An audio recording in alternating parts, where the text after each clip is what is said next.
the hell is it 2025?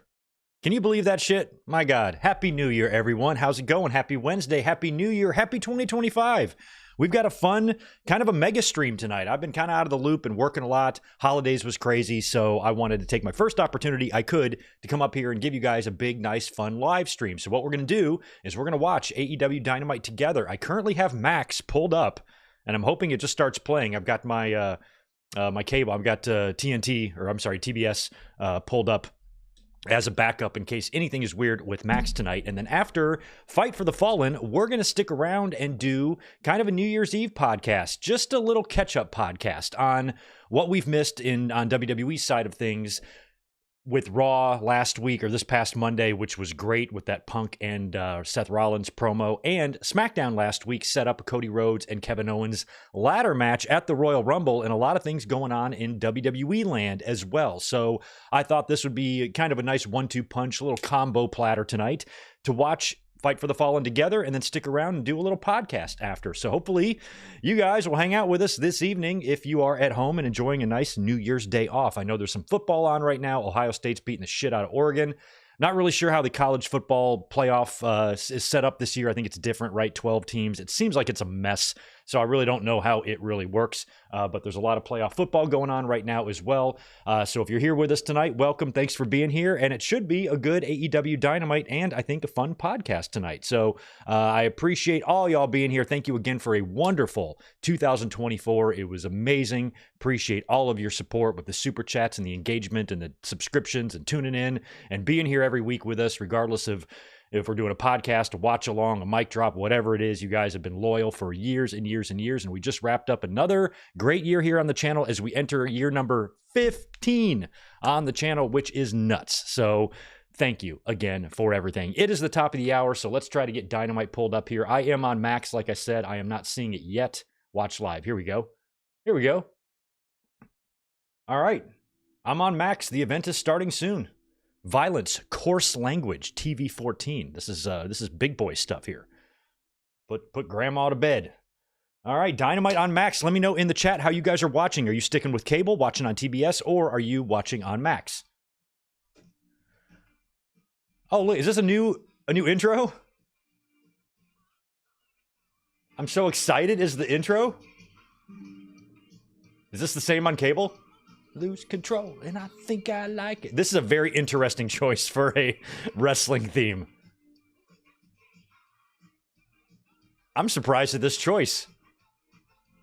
I want to pull up my cable, or pull up TBS and see if the same thing's happening over there. All right, so they got a new song. I forgot who sings that. Harrah's Cherokee Center in Asheville, North Carolina. I've been to Asheville a few times. It's an awesome town. A lot of hippies, good weed, good beer. If you're going to move to North Carolina, Asheville's where you want to be. Either that or the coast or the beach.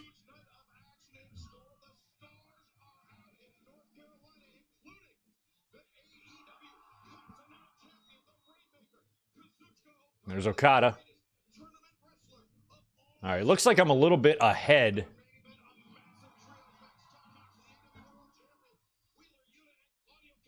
Yeah, it looks like Max is a little bit ahead of my cable stream of TBS, so I'm going to be using Max. I think that'll be best for us syncing up tonight.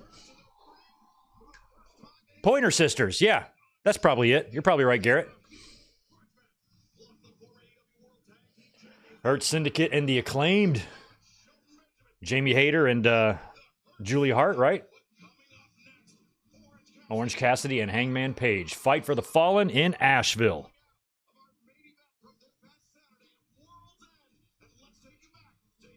I know tonight's show, there is going to be a lot of benefits to help the hurricane victims in North Carolina. They got destroyed. Asheville did. All right, right on. Well, we are live. AEW, I'm watching on Max. So far, so good. I just signed up for Max last week because I didn't have it. I had it for like a little while because I think it came bundled with like my Amazon or something, but it was only like a year. And I watched Curb Your Enthusiasm, and then once that was done, I didn't have any use to keep Max, but I do now. There was an option to bundle Disney and Hulu. I just did straight Max. I did the ad-free tier.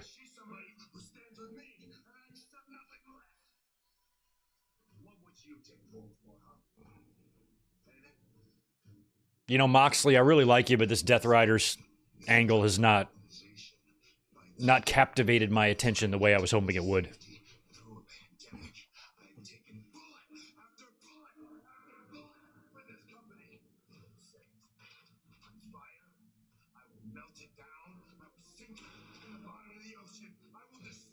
Moxley's probably in the best, physical shape of his life. When he was Dean Ambrose, he wasn't very muscular.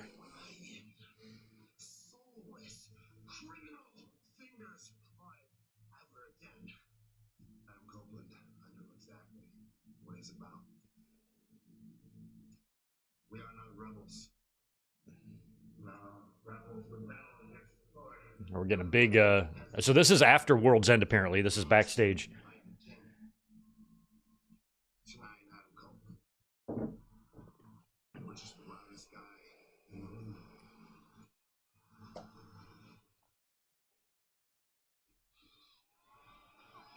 Rated FTR.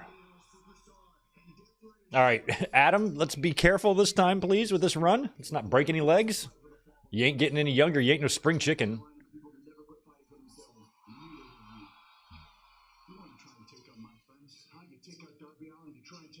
Look at these boys. Look at these North Carolina boys. I don't think I'll ever move back to North Carolina, but if I do, I'm going to be neighbors with them.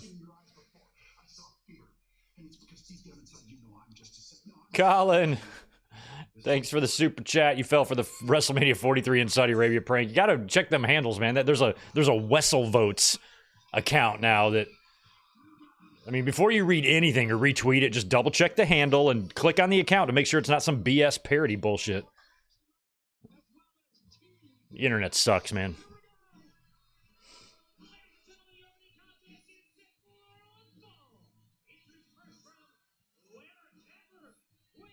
But whenever you see a story like that, just look for further confirmation. Just highlight the headline and then Google that and see if anything's popping up, if anybody else is reporting this, that type of thing. It's so easy, just to double check. I mean, I've fallen victim to a thing or two myself, but most of the time with something like that, if I see any story like that, I'm going to double and triple check that before I make any comments on it.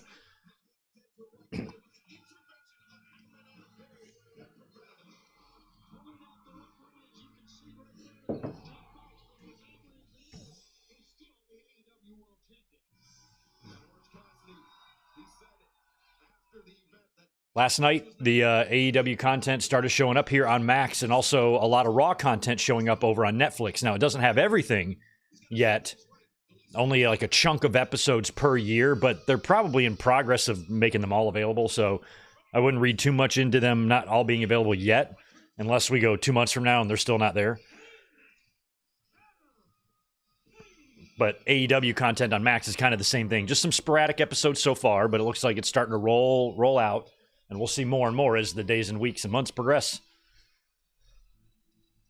Fox Star, appreciate the fiber from you. I changed my Disney bundle to Disney and Hulu and Max for myself. I just got Netflix too. Made both choices yesterday. Nice. Yeah, I don't have any use for Hulu or Disney. I mean, actually, maybe Hulu. Can I watch... Does anybody know if I can watch SmackDown live on Hulu? Because if so, I might drop cable. I don't really have a reason to keep it anymore. I pay about $80 a month for this DirecTV stream, which isn't bad. It's just I don't use it.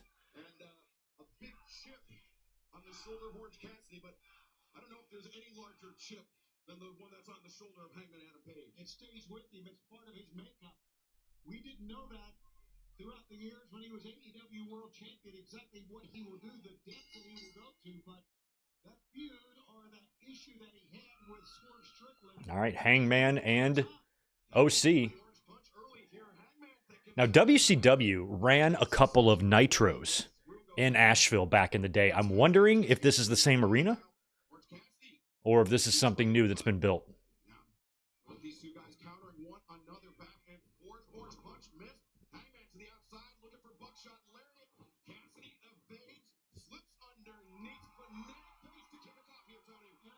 I'm curious what people watching on cable, if you're watching on TBS, let me know if you get commercial when you're at a commercial, because I want to see what we're going to see.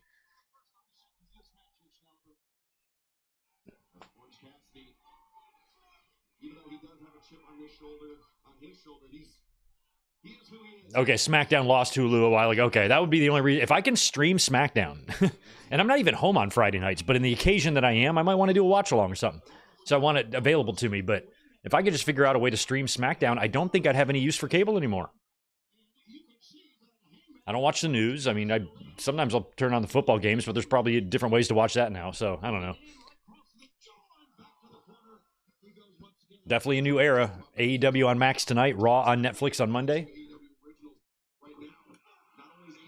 The only thing I haven't been able to do yet, haven't found the time, is I got to put up links for Sunday. We're going to do a Royal Rumble watch-along, and we're going to be going head-to-head with the Lions-Vikings game, which is nuts. That's been moved to the Sunday night game, and that's for the whole fucking ball of wax. I thought about not doing a watch-along at all and just watching the game, but what fun is that? We'll watch both, and you guys can watch me stress out hoping the Lions will win. And I got to decide which show we're going to do, which Royal Rumble. And then I'll also post a link for Monday night's Raw as well. So just keep a lookout for that in the next 24 hours. I'll have them both up.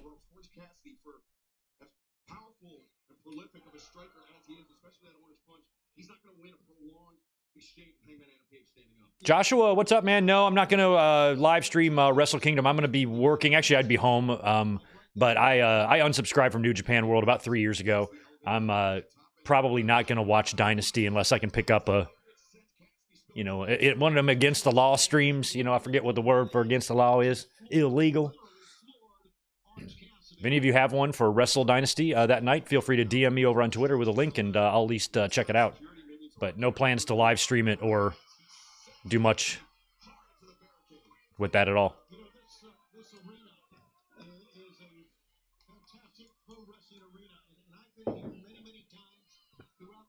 Okay. Thank you, Shivani. Okay, so this arena's been around a while. WCW ran this building a lot. WWE, I don't think, ever did. Because WWE ran this building, I would have been there. I would have gone. And I don't ever remember them being there. Maybe for a house show. Definitely not for a TV, though. It's more of a WCW building. WCW liked Asheville, I think, and they liked Winston-Salem. And WWE never usually ran those towns. They ran Fayetteville, Raleigh, Charlotte, and Greensboro.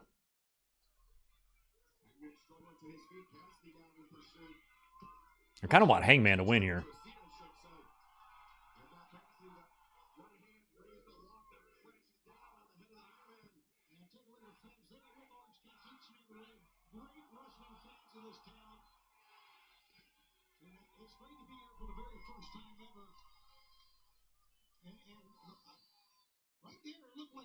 Shivani, I don't even know what you're talking about. There he goes again. Now remember, these two men were part of that ruling four-way match. Was it a few nights ago at World's End? So you would have to imagine they're coming into this at less than 100%. But as the old adage goes, nobody's ever 100% wrestling. No, not at all. And not only that, if you go back and take a look at that match. Nice, Garrett. Yeah, I'm hoping Wrestle Dynasty's good. It's gonna be great to see Kenny back, and I'm into it.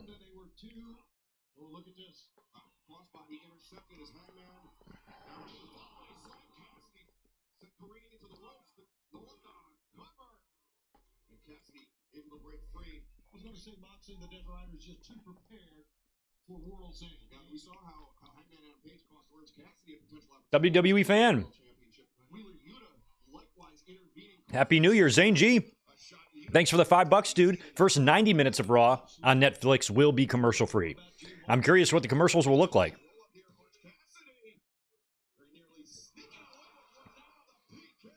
Yo, the Juliet, I want to thank you for hooking up Kevin Plays $45.93 with a membership. While Hangman and OC are wrestling here, let me say hi to Zane G and Tatanani and Mike Rouse and Melissa and Ian Dunn and Nicola, Andy Linnell, Colin Wright, Kevin Plays, Odessi, Ruben Anthony, Jay Lambo, the Juliet, or maybe it's Odyssey, not Odessi. Odyssey, Happy New Year. Paul Hanley, David Brown, Garrett Osborne, Joshua Aparicio, Fox Star Killer, Victor Colon, Joe Brill, Ram Viro, Daniel Malcolm, Sifa Malik. Given the circumstances, it appears that Tony McMahon will debut Mike Bailey in the Gauntlet match and lose to Johnny Moxley. What's your opinion what we will do afterwards? I don't know. I think Speedball's headed to AEW. We know that. I don't know. I'm not even sure where that Gauntlet match is. Is that next week? I don't see that happening. It appears that I don't even know what you're talking about there. So I don't know. K-Dog's Kennel, good to see you. Jose Lopez and Colin Wright, always happy to see you. Chad Jones is in the house, and Zach Palgett. We've got Nick Musser, Crazy J, Transferring Heat, Doug Unfunny, Ricky Zalvadar, Barry MK, Shell Shock, WWE Fan, Population 420. Right on. And so I am seeing ads now. But I signed up for the ad-free tier on Max. Why am I getting ads? I guess it's because it's live, right? Okay, so we are getting commercials here. And it looks like a normal TV commercial, TV-style commercial. Crest 3D white strips. I'm also curious if everybody watching on Max gets the same commercials, because if you're watching on cable, you're going to get a lot of local commercials and different looking stuff. But I'm wondering if Max subscribers all see the same stuff. That's probably the way it is. That's my guess. So I noticed one of my, who was it? Was it one of y'all in the chat who tweeted me a picture of, I guess my thumbnail to my World's End watch-along wound up on one of those, illegal stream sites, like watchwrestling.ch or one of those things, and you click on World's End, the thumbnail is my video. And so I noticed the views on it are a little higher. I'm thinking I'm getting a little traffic from that, which is kind of funny. I don't know why they're using my face. And so people are probably clicking on that and then just seeing me and not the pay-per-view. I'm probably getting pissed off. Who is this bald asshole?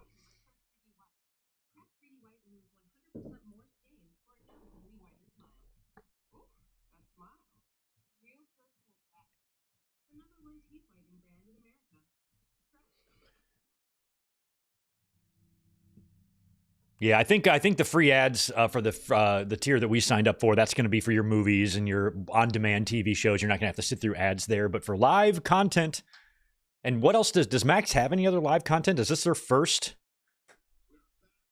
live property that they have?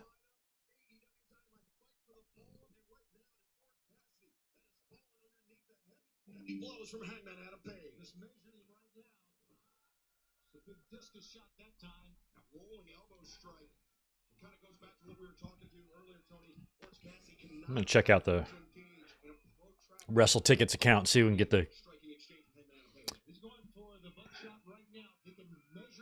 the attendance for this, because it looks like a 4,000 seat arena or something.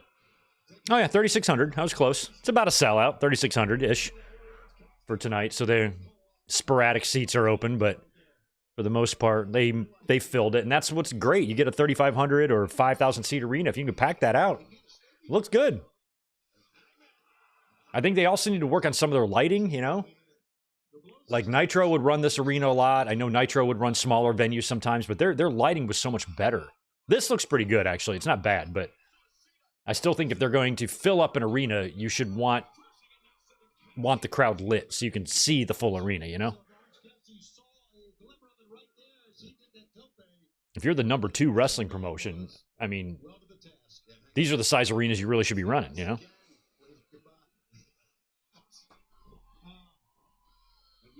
Yeah, Cassidy rolled all the way to the other side of the ring, preventing Hangman from trying the buckshot.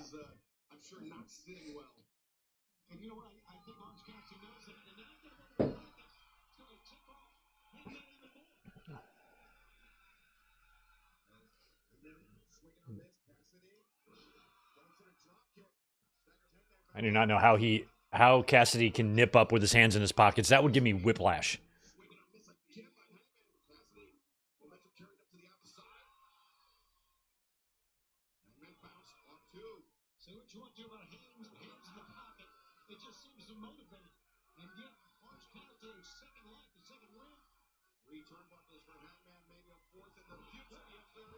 Jeez.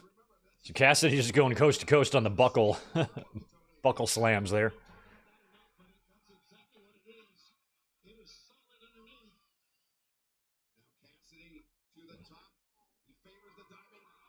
Oh, Hangman caught him. Hangman's strong as shit, too. Oh, my God.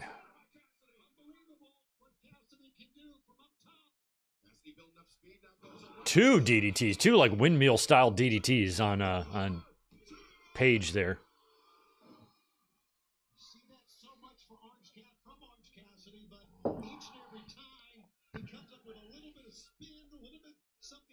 Oh yeah, I did. I think I saw the picture of the superstar profile series, Barry. I didn't click on it though. I just didn't even know what it was, but apparently it's not something new.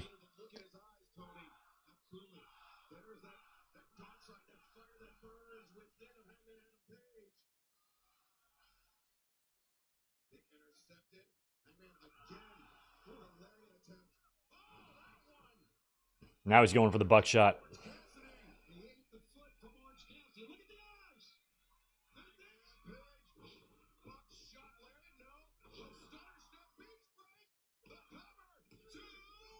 Hmm.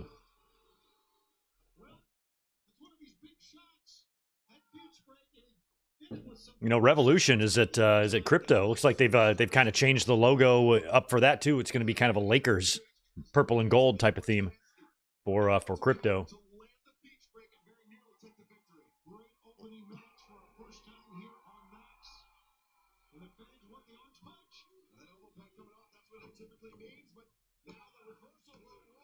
No.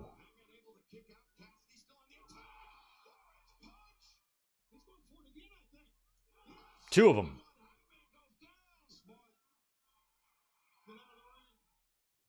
Oh, now hit him. Now hit him. Now with the buckshot. Come on. Nope.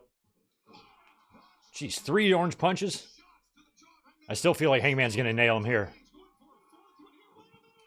Oh. All right, Hangman wins. I mean, he ate 3 orange punches and then just delivered a buckshot lariat for the win. So a little weird.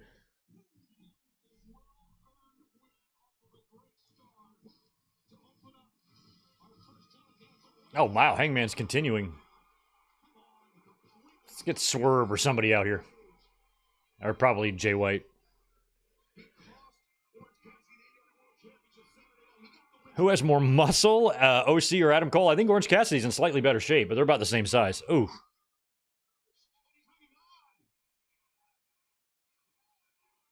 Two dead eyes. Jeez.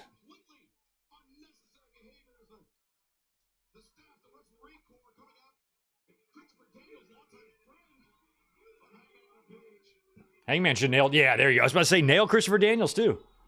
He's not an EVP anymore. He said so last week, or said so at World's End.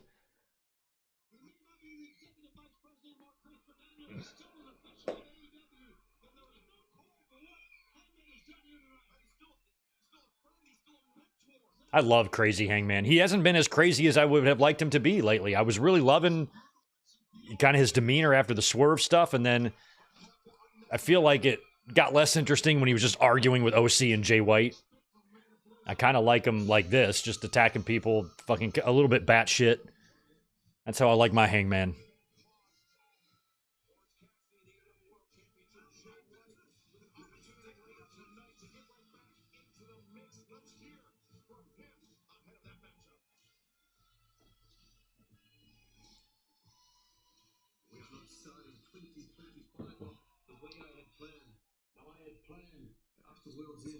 January 1st to be the AEW World Champion, and that plan worked almost perfectly.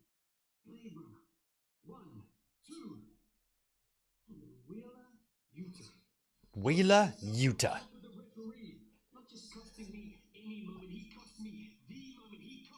Okay, so Jay White is probably going to want Wheeler in a match here.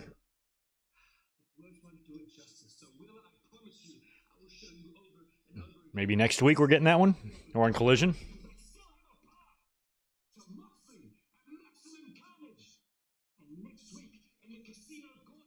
Oh, Casino Gauntlet.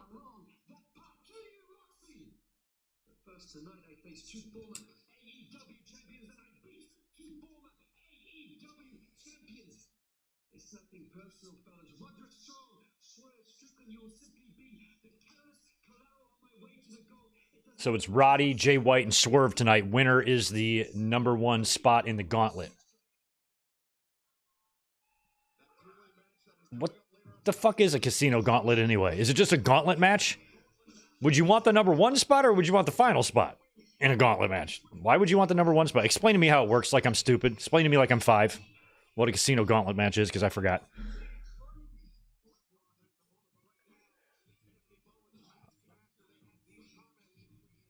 Bowens will be fine.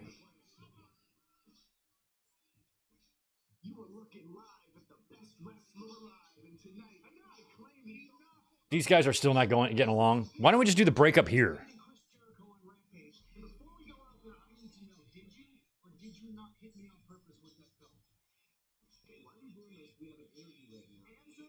Oh, God, you two. I don't want this to drag on anymore. Break these two idiots up already. Bowens is way more likable than Caster.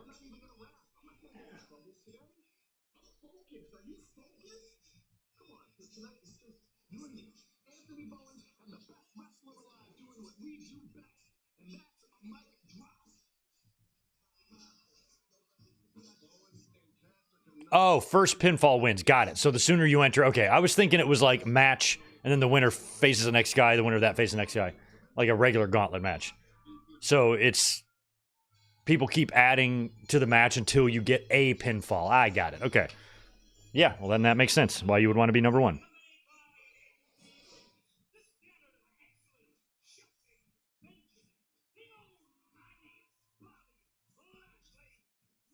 Look at these two. I mean, Shelton almost looks as big as Lashley. I mean, they'd be a great, like, Doom, you know? Imagine these two guys versus Doom. Oh, my God. That would be fun as hell. The Battle of the Dominators. Be a good match. Shelton Benjamin versus Butch Reed. I'd be into that. I'd pay for that. I'd pay to see that.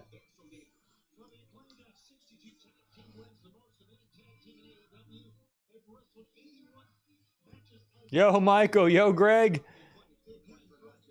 Peps, B, me think Lions are making it to the Super Bowl. I sadly don't see that happening. What do you think, Lions fandom aside? I don't know. I think they're 14-2. What the hell?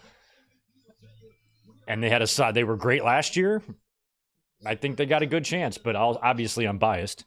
But I think next week will be a big, that's a lot of pressure. They beat the Vikings already, right? But I still think the winner of that is going to take the division because they have the same record. So,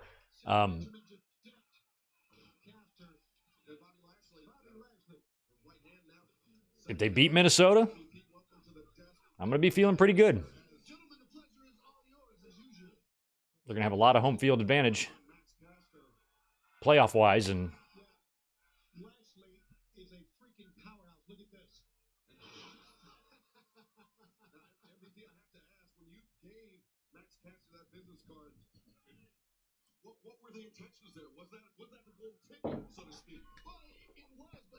yeah, Ryan Adams this Sunday night, like Vikings and Lions for everything. Give me the WrestleMania 17 video package. We're going to be doing a watch along that night while we watch the game on TV. So we're going to be here this Sunday dealing with that. That's going to be fun.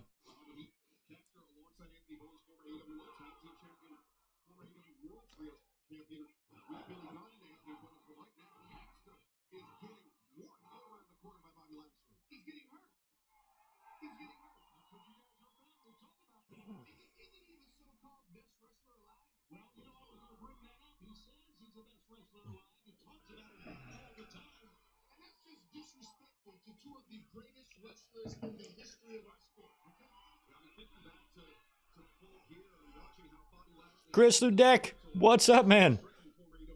Happy New Year, Greg. I was in La Jolla. La Jolla. You were in La Jolla this weekend. It's sad to see the Acclaim go from most over tag team to getting zero reaction. I know. I mean, I think they're about to set up a split here, which I'm hoping just happens here tonight. But AEW made a couple mistakes with the Acclaim.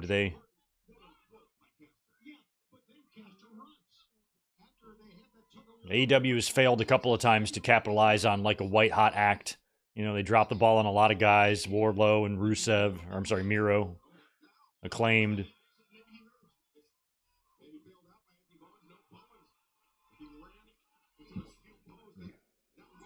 Whew.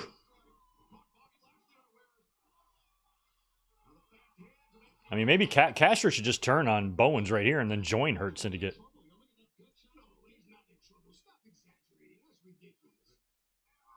What is Caster trying to do? Tag? He was trying to get a blind tag, I think.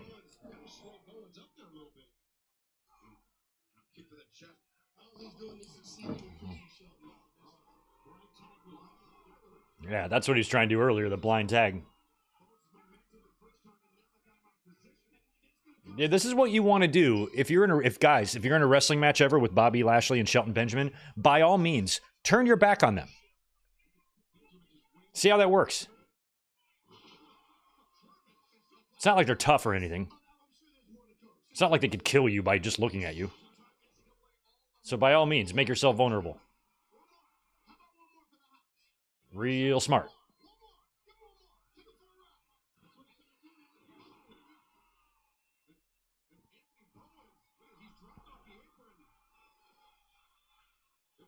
Now it's Bowens is kind of dropped off. He's kind of pissed that Caster got the hot tag. The blind tag. He's probably just gonna let him get his ass kicked here.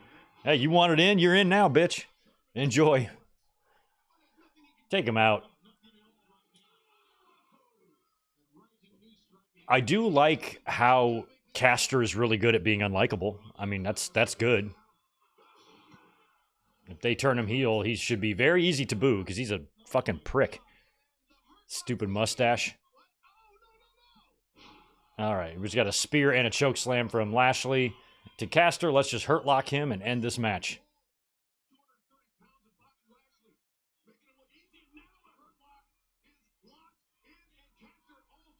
Tapping.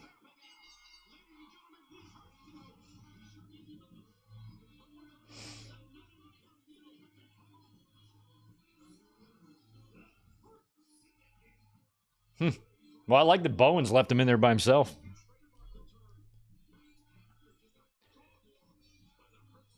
Good to see Dan Price and Yachiro in here. Yachiru, excuse me. Never said your full name. Yachiro, Retsu, Unohana. Thank you for being here as always. Same to you, Muhammad.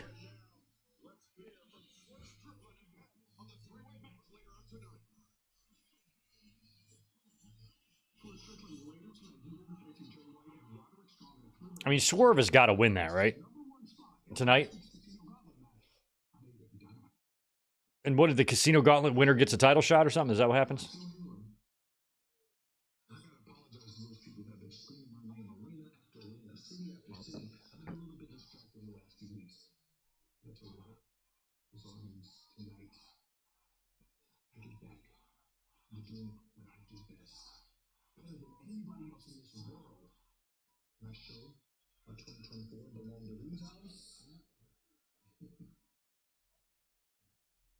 Starts tonight in this three-way that guarantees me a spot in the Casino Gauntlet. Matter of fact, I never even been to one of these. Realize that, right? Oh, I know why. Oh, yeah, why is that? Because you're the world champion. Exactly. Oh, and one last thing, Marvez. Happy New Year, everybody! Oh my God, Nana. Nana's got his own blend of coffee. If I drink coffee, I would try it.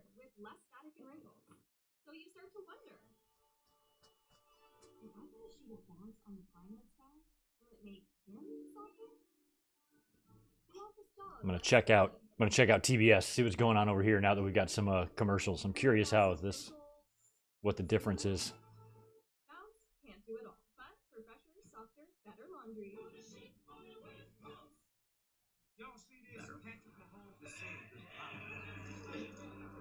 Where the hell are you, TBS?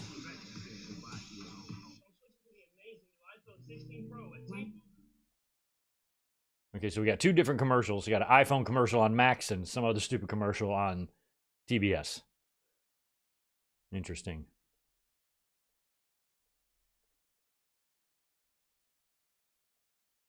I have a feeling when we see the Max ads like this, we're going to see. These are the same commercials that ran a few minutes ago, so we're probably going to get a lot of repeats. That same Snoop one.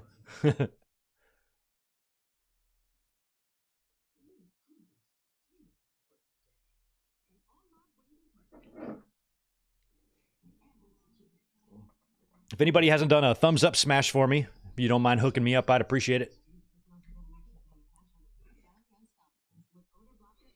Yeah, if anybody is nursing a hangover today, I hope that's all going well for you. I didn't have a single drop to drink last night. I worked, got my ass kicked at work. I was home before midnight. And I spent the new year making the thumbnail for tonight and preparing tonight's podcast. It was like a normal old night for me last night.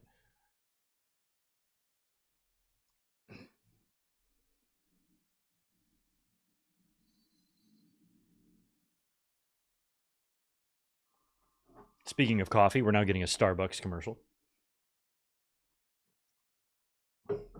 I'm proud to say I've never been in line in a Starbucks waiting for my half vanilla frappo what the fucko or whatever they order there with my name spelled wrong and yelling at the poor little 16-year-old girl behind the counter because she didn't make it right or something. Never, ever had to experience that hell.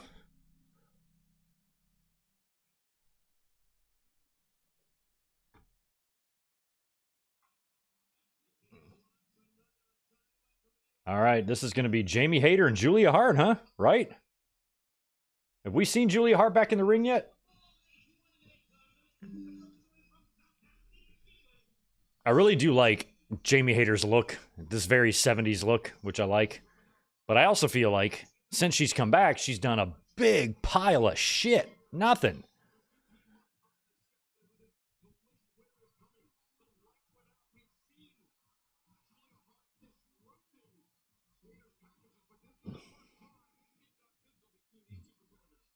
Okay, so Julia has delivered a DDT at Winter is Coming, but I don't think she's been in the ring yet, right? I can see why Jamie Hayter has a fan base. I understand. If you are one of those people, I see where you're coming from.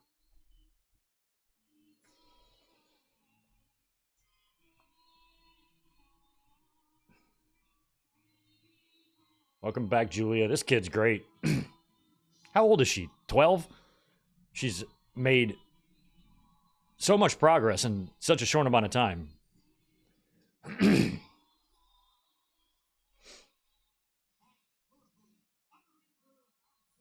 Looks like it says Julia Hare on there. Julia Hare.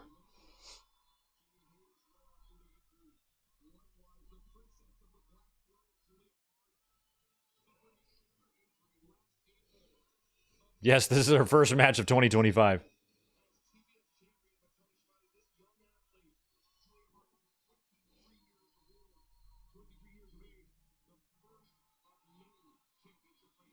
And she's kind of now separated from House of Black, right? She's kind of doing her own thing. She should be like a girl Undertaker. Look at Jamie Hayter, man. Love the hair. I like Jamie Hayter. This is such a weird thing to say. She looks like my living room when I was a kid. I had a lot of those colors in the living room in the house I was born in, like grew up in, like first 5 years of my life. Like that, lampshades, couches, carpet was all the type of colors that Jamie Hayter is currently wearing. So Jamie Hayter is Julia Hart's wrestling my living room, my childhood living room.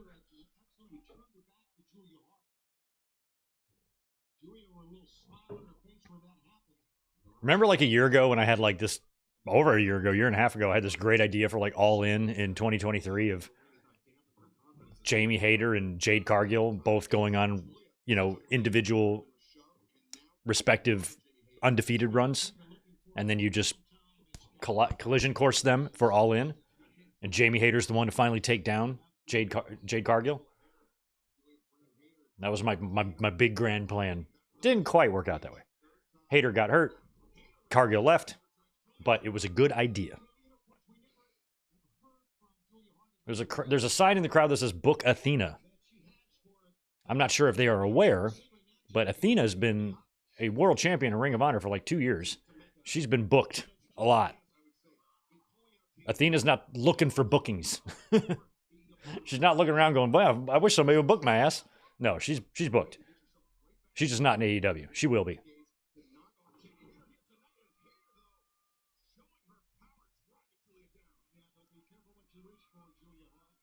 This is a match where I don't want to see either one of these women lose, because I'm massive fans of both.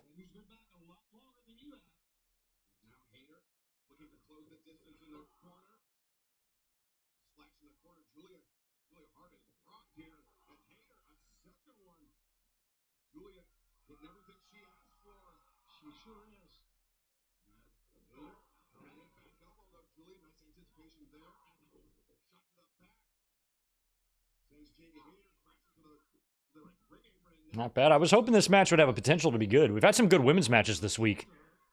Raw had a great one. That upset, Lyra, even though I hate her name, Lyra Valkyria, beating Io Sky. That was a shocker. And it was a good match. I'm hoping we'll see a good one. I'm hoping we just see Rhea Ripley beat the crap out of Morgan on Monday. Ooh, nice. Ooh, very good. Mercedes and Statlander had a good one at the pay-per-view. So did Thunder Rosa and Mariah May.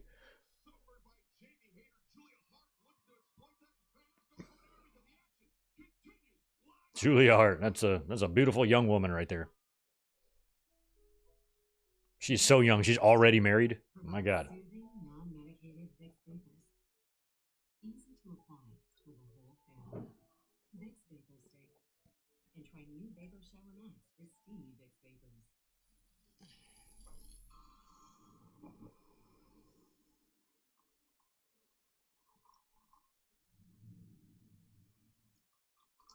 I don't know if AEW's booked themselves into a corner with this match per se, but maybe the feud, they might have, because with what Julia's done to Jamie Hayter, I don't feel like this would be a one and done thing. I think they got a little program going on here. So whatever happens in this match doesn't really matter, because I think we're going to have another one, but how the feud overall ends up, somebody's going to have to lose the feud.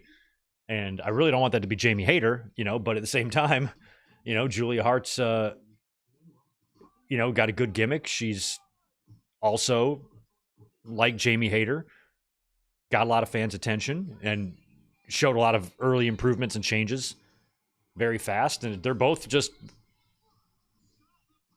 a couple of the top prospects, if you want to say, in the women's division. I don't want to see either one of them go down.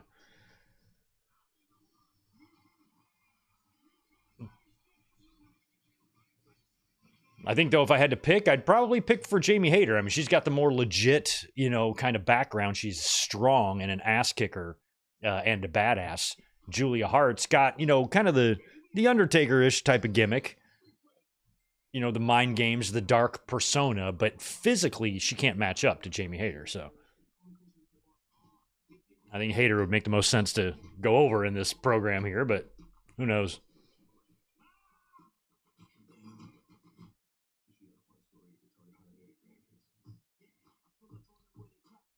Bookie. This looks like an interesting show.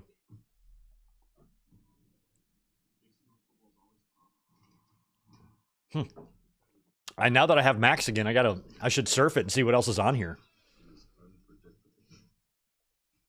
So now I guess we've got Max, Netflix, Peacock, Prime.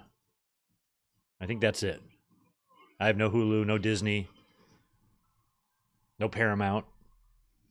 So I think I've got 4 plus my cable. So I got 5 streaming apps in total that I use, which probably totals about what cable used to cost back in the day.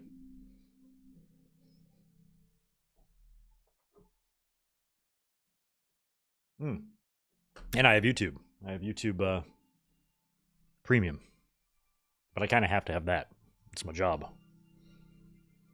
Yeah, we're going to be sticking around, Muhammad, for a podcast right after this show. We're not even going to be switching up streams. We're going to stay right here on the stream. Even got an overlay ready right here. See? There we go. We're going to be talking about all kinds of great stuff here later on, including the passing of Sweet Daddy Siki and Jax Dane, which has Very sad. We got some news to get into later on.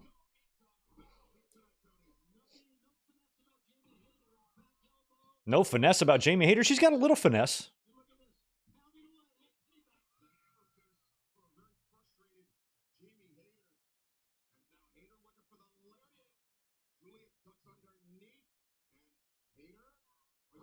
Oof.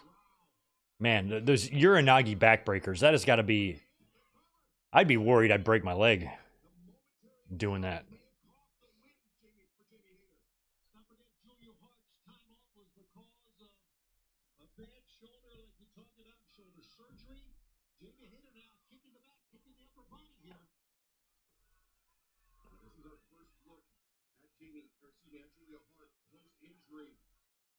This is our first look at seeing how she bounces back. And even though she's at the disadvantage right now, Julia Hart reporting herself well, being into a former AEW Women's World Champion. Turning her back to Julia Hart could be luring her in yet. Oh, that didn't look that good.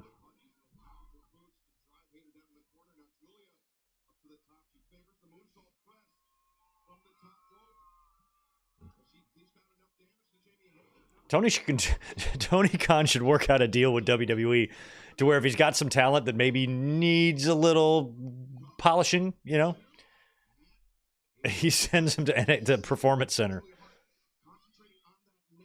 Hey, WWE, what if I pay you like, I don't know, $2 million? Can I send like a dozen of my guys and girls down there? Hang out for 3 months? Get some reps, get some training? But then they'd come back all knowing WWE style. Oh my God. That's how strong Hayter is. It's a white noise, I think.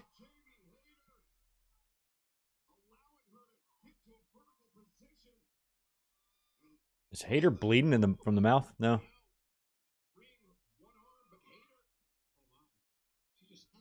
Yeah, I think Hayter got a little busted open in the mouth there. A little blood. Wow.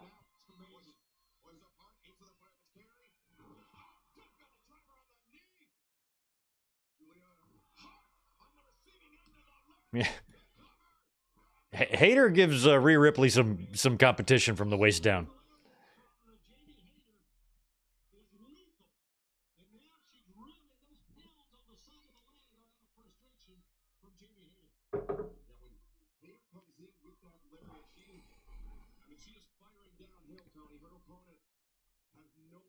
Yeah, that's true.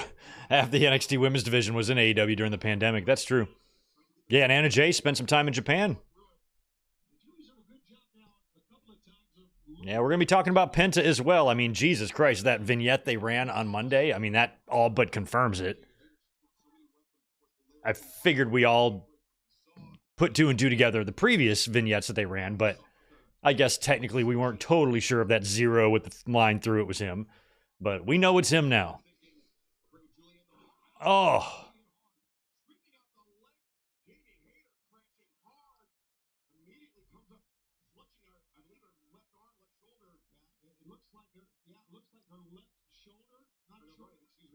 It's not her shoulder, it's her ribs. It's the ribs, baby, the baby back ribs. She's bringing the arrow in here. You can't bow and arrow somebody.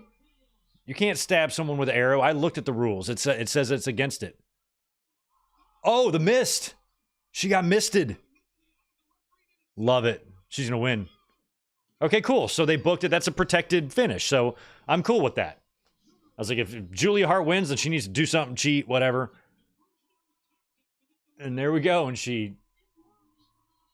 I don't see anything on Hayter's face, but she definitely... What did she spit in her face?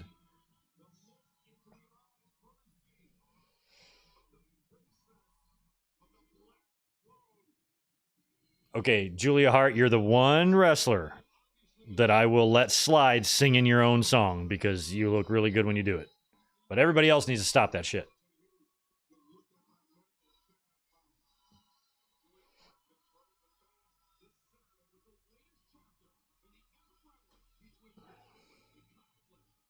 Yeah, Ryan, I saw that too.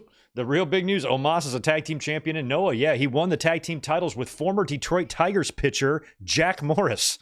Crazy. I think Jack Morris won a couple World Series, one for Detroit, one for Minnesota. Pretty awesome. I mean, he's got to be like 70 years old now, but he's teaming with Omos and winning championships. I think that's awesome. But yeah, we'll be talking about that later as well.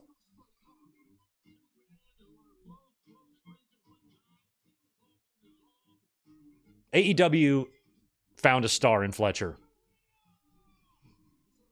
I always liked him just fine, but I didn't I guess gauge how much potential he had, or even how big he was when he was in Aussie Open, because Mark Davis made him look small.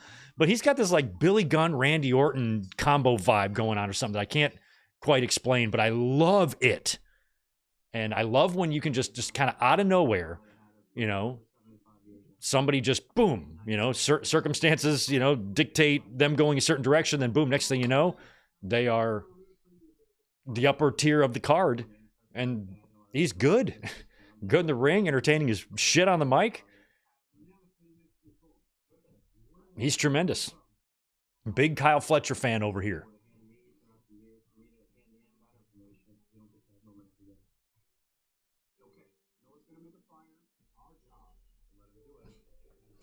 WWE fan, I'm kind of kidding. There was a pitcher back in the 80s that pitched for the Tigers, Jack Morris.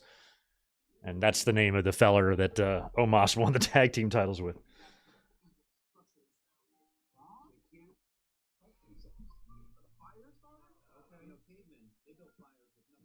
I really wasn't that familiar with Jax Dane either. I thought it was really cool that the War Raiders paid tribute to him on Raw. But other than just seeing him once or twice, I'm not too familiar with Jax Dane. I mean, it was just mostly NWA. I think a little bit of Ohio Valley, a little bit of TNA, a little bit of Ring of Honor, right? But I wasn't too familiar with his work. But I knew who he was because when I saw he passed away, I recognized him, and I've seen his name and seen images and pics and videos of him before, just not really that familiar. But a lot of talent in the business was, and probably came up with him. And a lot of wrestlers, men and women, lost a friend.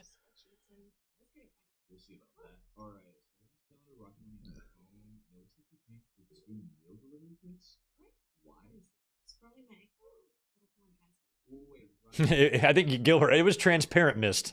Yeah. It was clear. It was water.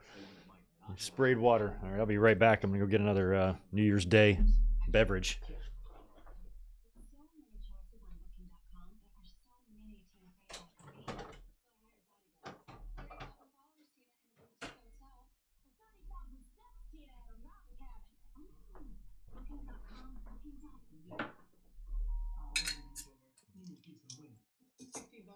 All right. Cheers, guys. If you're having one, cheers to you.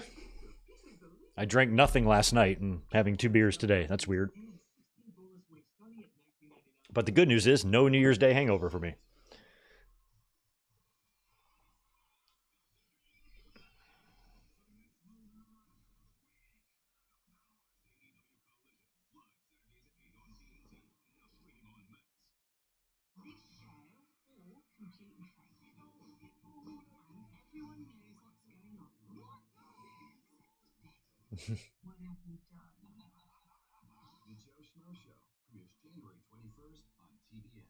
I'm sorry. Did it just say the Joe Schmo Show?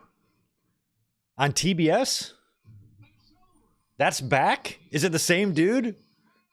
Is it Joe? I never watched the Joe Schmo Show, but I know something weird happened with it.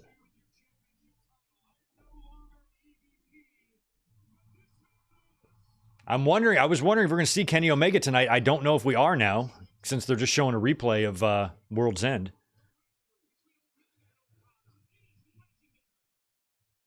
I mean, does AEW want to do anything to like kind of promote his match at Wrestle Dynasty? Does he want to come out and cut a promo on Gabe Kidd, another guy I'm not too familiar with? Saw a couple of his social media posts. I guess his shtick is to act like a basement podcaster who speaks facts and all that shit. He's very saucy man, that guy seems to be. And his contract is coming up, which means he might be heading back to AEW. Next week, Kenny will be here. Okay. So we will not see him tonight.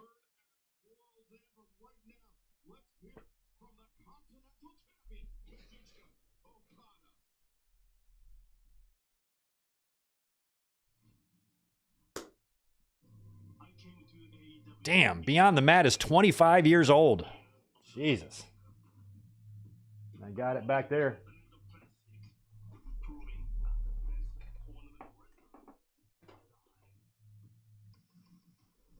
Beyond the Mat. VHS, baby. The DVD is back there, too. I just don't know where it is.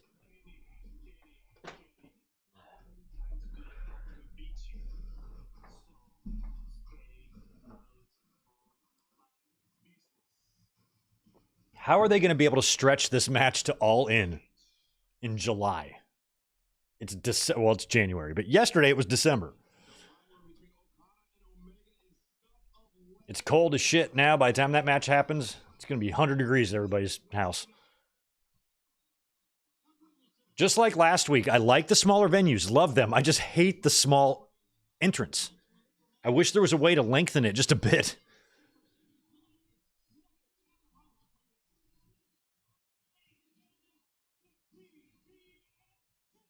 Mercedes, that is a fabulous dress.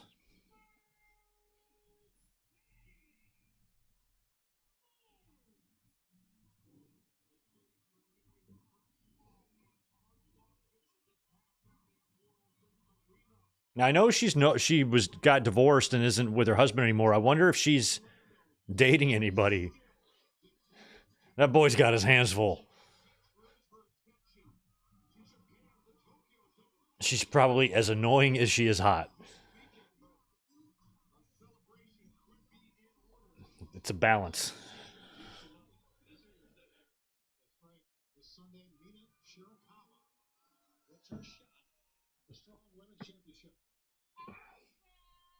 Asheville. I've been really happy to see Mercedes kind of finding her footing. I knew that match was going to be good with Statlander at World's End. The first one was good. I feel like it took her 6 months to get me to notice. And now I'm like, oh, okay, yeah, now you're starting to.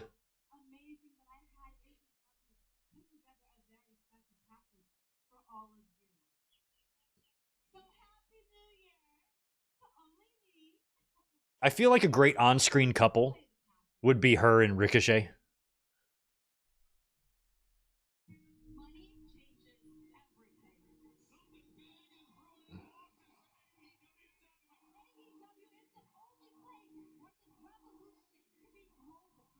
Okay, so Mercedes comes to the ring to throw us to a highlight package of herself. Okay.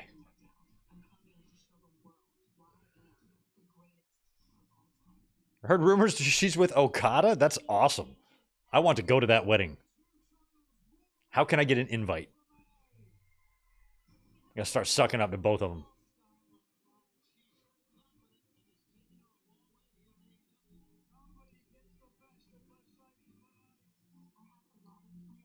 Oh, yeah, maybe Camille will come out here and interrupt. If she doesn't show up here, try to get some sort of revenge on Mercedes, then just release her. That girl stands no chance of success unless she goes through the PC. When she was a free agent, I thought that's where she would go. Because we know what she can do. We've seen her in the ring in the NWA. She needs some polish. And I think if she can, be around Shawn Michaels and some of them trainers for a couple of years, probably do her some good. Not everybody needs the PC. Some people, I don't want them to come anywhere, within 100 miles of the fucking PC. But some people need it and can use and benefit from that training. And I think Camille is one of them. So I assumed she was going to go to WWE for that reason alone. But I think she took maybe some money in AEW.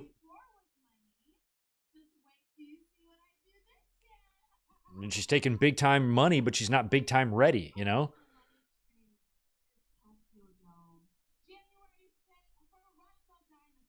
Oh, that's right. You got Mina Shirakawa at Wrestle Dynasty. I done forgot. I like that render of Mercedes there with the red hair. That looks good.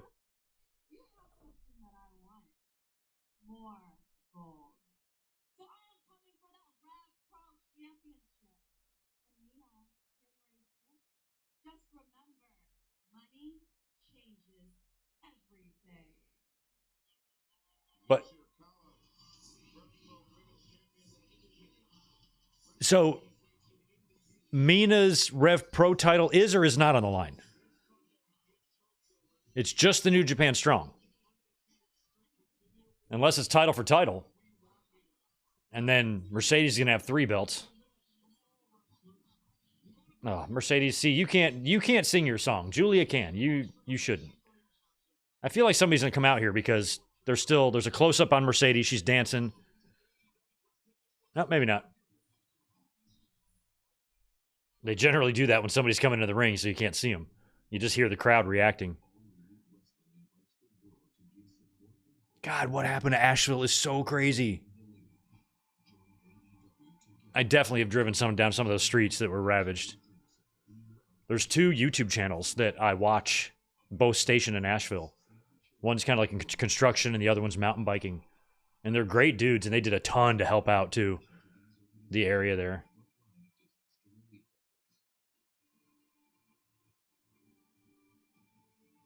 Shout out to Seth of Burn Peak and I think Johnny of Crafted Workshop. Asheville, good dudes.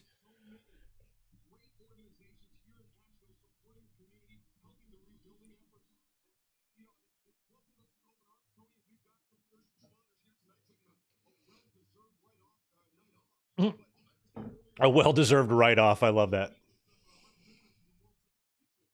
Hey, show them. Light these guys' faces up, man. These guys have been working their asses off trying to deal with this hurricane. Show them. Show these good old boys. That one guy's got a sweet stash, you can tell. I can already tell you their names. It was Johnny, Bobby, Billy, and Ricky.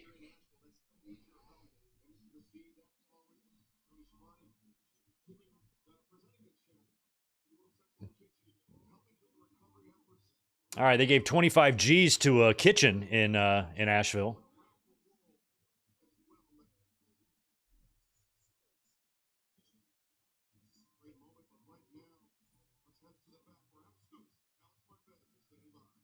I've been through a couple of these hurricanes, and I remember taking food like to a church one time. You know, like I'm not religious, but anybody who's trying to help people, you know, like I'm going to be on your side in that. So I remember dropping a bunch of stuff off to a church. They were so gracious. It was just crap, you know, just some canned soup and stuff, just whatever I had. But they were just so grateful. And that was just kind of a minor ordeal. But these bigger, you know, town-destroying hurricanes, everybody's got to come together, man. Doesn't matter if you're Trump or Biden or Kamala. Everybody's got to help each other.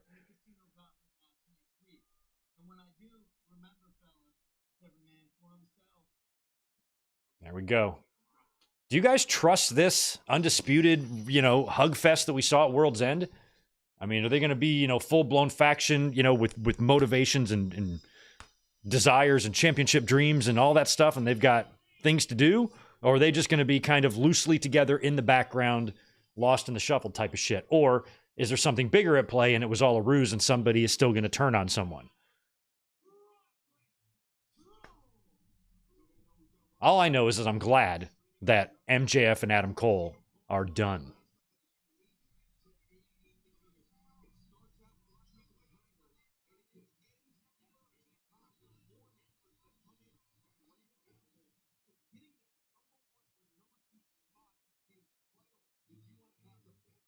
Roderick is one guy that I think going to AEW is actually good. I don't know where his spot would be on Raw or SmackDown that would be bigger than where he is here, you know, in terms of relative to the cards or to the rosters. You know, his spot in AEW, I think, would be about what his spot would be in WWE. Like, would you agree?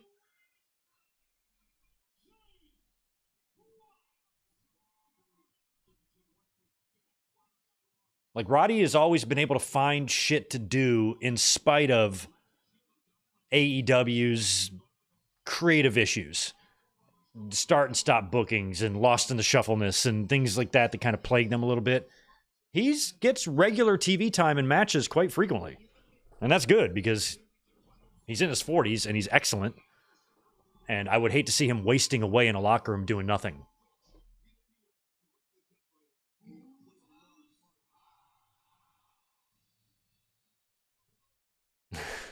Ichiro, I thought you said you bore me. And I'm like, I'm sorry. I don't mean to bore you. Yeah.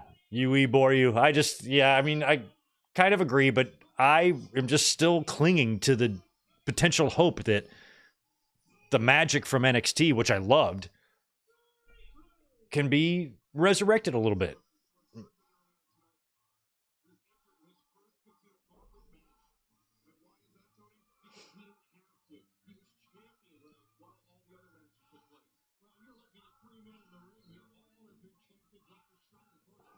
All right, Swerve.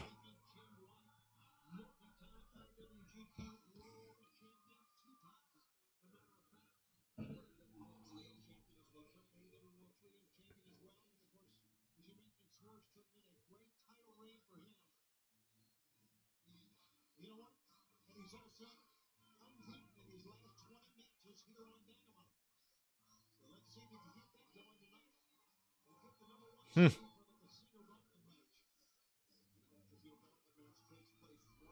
Oh, yeah, Gilbert. I kind of forgot about what happened at World's End when Swerve just came out and just shit all over Ricochet.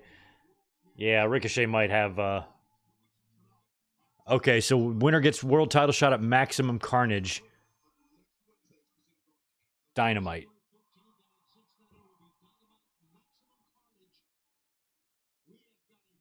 When is Maximum Carnage? Why is it called Maximum Carnage? Did they do a Maximum Carnage last year?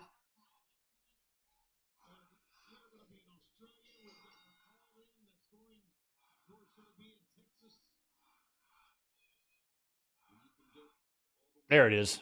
Maximum Carnage, Cincinnati, January 15th and Thursday, January 16th. They're taping Collision on Thursday. Okay. I'm just curious why it's called Maximum Carnage. I like that they attach taglines to Dynamites and it gives less of a, a redundant feel.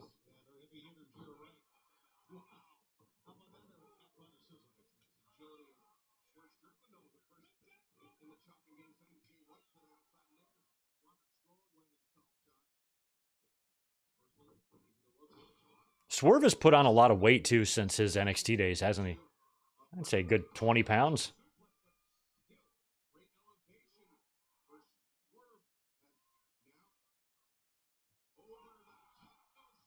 Ooh, whoa, gosh, that makes me nervous.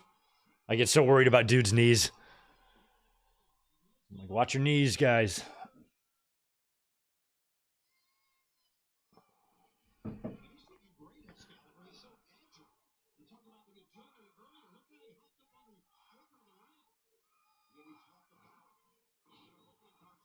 Roderick Strong being involved in American or whatever they're called, Alpha Academy, actually would be kind of fun.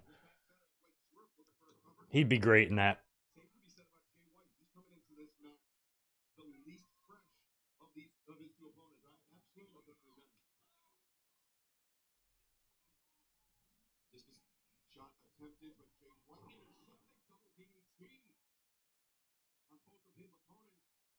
Yeah, I feel like Jay White's going to win this. I think Ricochet's going to screw Swerve, and Roddy just isn't going to win. And Jay White, kind of feels like he got wronged at World's End and should be world champion. So it would make sense that he would get a win here in the main event. He was in the main event at the pay-per-view. Yeah, I'm going Jay White to win this.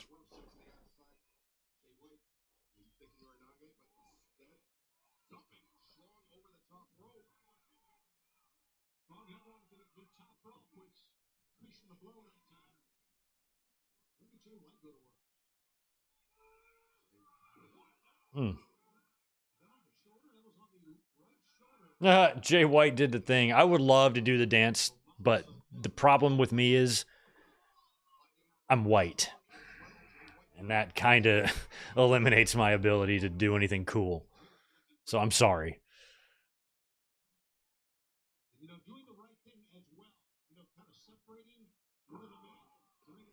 I don't like it any more than y'all do. Oh my! Oh, Swerve was out there. I thought he was gonna full blown toss Jay White right to the floor. I'm like, yo, it's just Dynamite, man. It's not even the main event.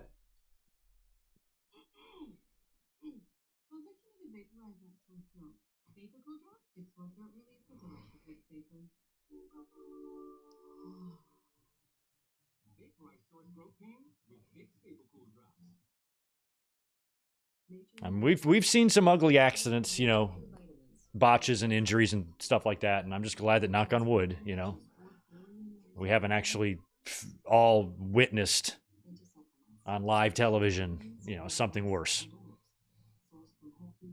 Owen was even off camera. His accident happened when we were watching a video package. You know, Draw's accident was at a TV taping. So the only people that really saw the gnarly shit were the people in the crowd. And, of course, people in WWE who have seen the footage.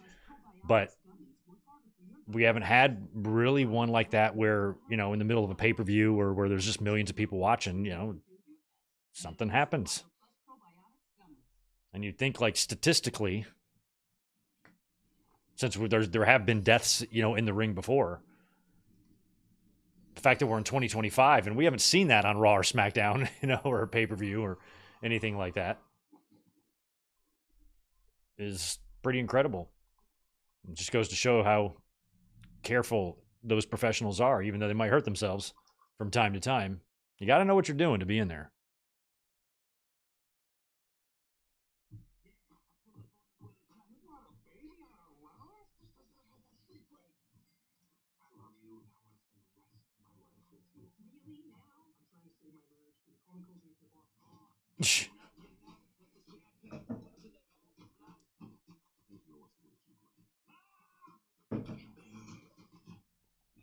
Can't believe Charlie Sheen is still finding work. My God.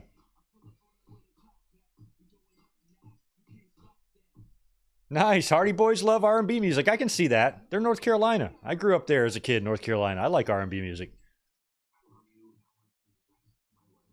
I mean, they probably went to a high school that I wouldn't say was predominantly, but probably was 30 to 40% black. Mine was.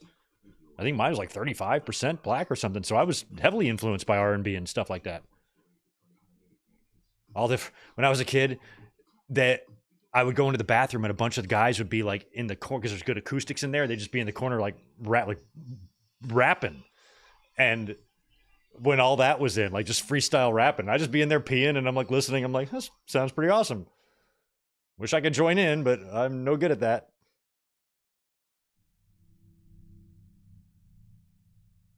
But I got mad respect for R&B, especially the stuff I grew up with, you know, the stuff that would play at the dances and, you know, and shit like that. Everybody. Was it you, Vontae, that said you're going to the New Edition concert? Or was that somebody else? Was it you that tweeted me that? Because that's awesome. I want to go with you.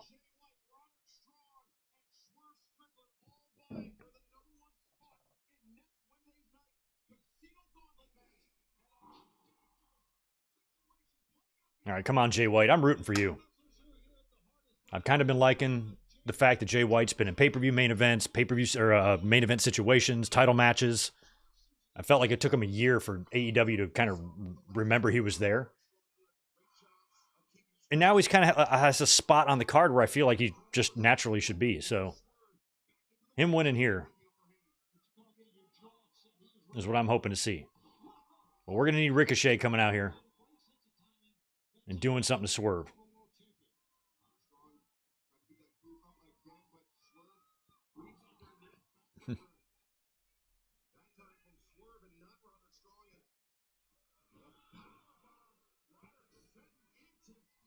Mohammed, can I sing R&B music? Let's hear you sing. We got singing requests in the middle of Dynamite? No, I can't sing either.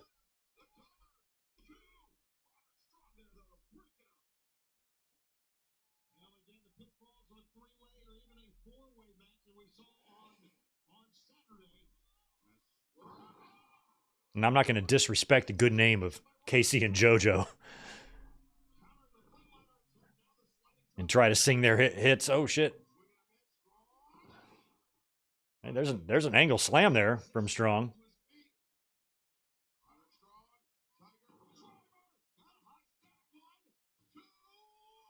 Jeez.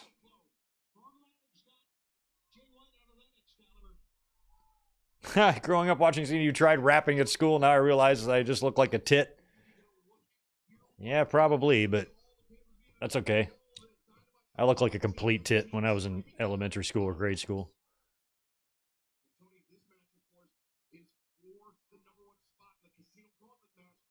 Sometimes I look at pictures of myself and I'm like, I wore that?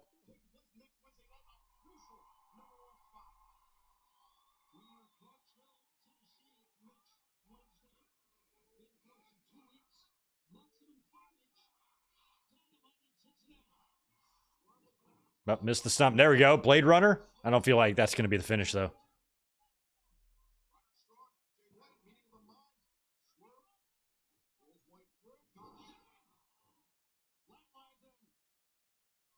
He stunned himself that time, too. Look how slow he's getting up.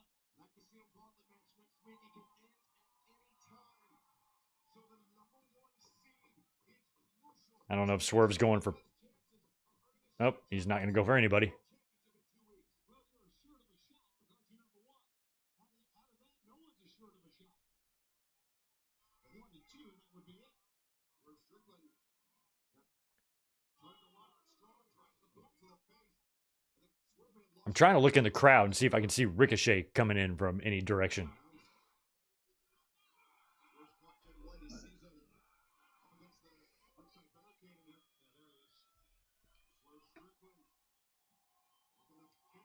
Wow. He tight-roped the barricade and kicked Jay White in the face. There he is, right there. There's Ricochet. What was that? Scissors? Look how dorky he looks in his blue suit and his glasses. He looks like his name is Trevor.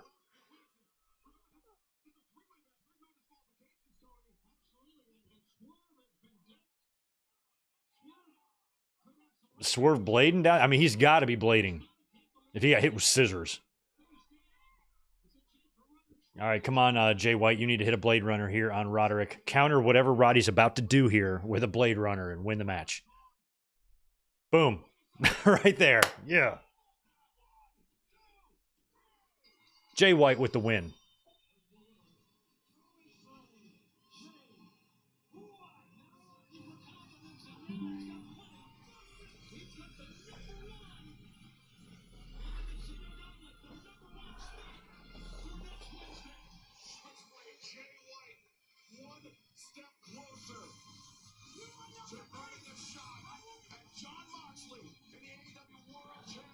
I mean, I don't know if it really matters who wins the Gauntlet because Mox isn't going to drop the title at Maximum Carnage, is he? Wow, Ricochet is bleeding badly. Or Swerve is busted open, not Ricochet. Ricochet is standing on the barricade, about to launch an attack.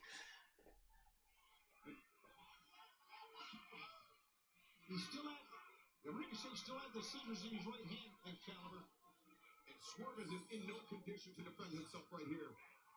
This is not a attempt to intervene. Ricochet with scissors. He's emotional, I understand, but step back, personal. Ricochet, this is a very surprising development for him. This is a man that usually does his talking inside the ring. Ah! Ugh! God damn. Shit.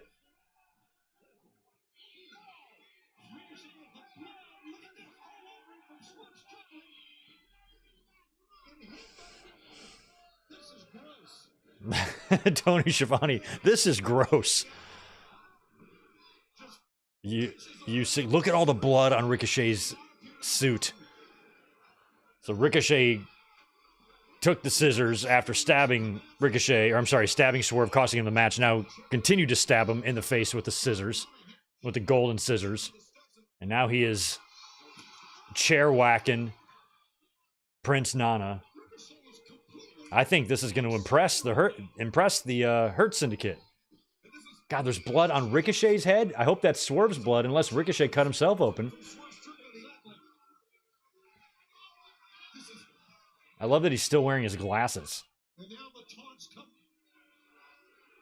from Ricochet. The reactions of Ricochet completely out of sync. Oh. Well, I mean, they're on Max now, so it's TV-14. It's coarse language and violence. And you're getting that right now.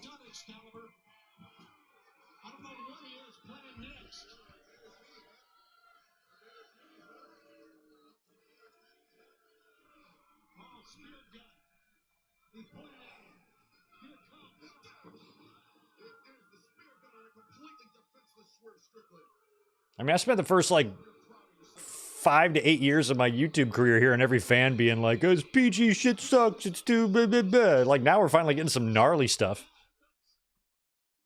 And now fans are like, they don't need to bleed all the time. I'm like, well, y'all are the ones that were thirsting for this years ago. At least, I like that. Cole and crew coming out to help out Swerve. I would love to see Swerve in Undisputed Era or Undisputed Kingdom. You can have power struggles with Adam Cole. That'd be fun. It's a very dangerous thing to do to intervene when a man's got scissors in his hand, right? You gotta rethink yourself here. Ricochet now. The AEW security trying to drag Ricochet away from the building and Swerve Strickland. Look, bloody. Puts Nana down to our right, and this is.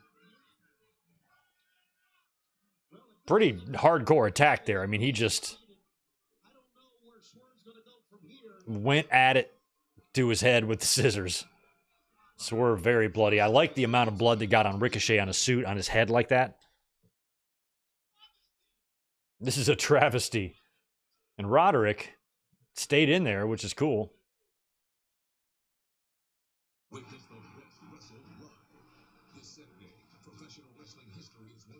Yeah, and just have a Swerve grow a mustache. He'd fit right in, man. He'd go to their house for one of their little parties. He'd be like, "Oh Lord, these white boys are crazy."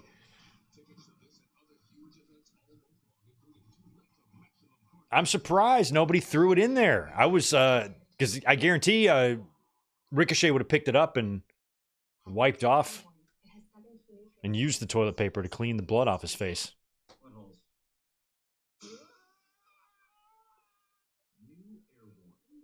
Yeah, I mean, Swerve gets stabbed in the face repeatedly with scissors.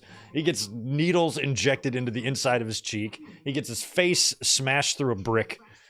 He gets his house burned down. What else can they do to this man? God.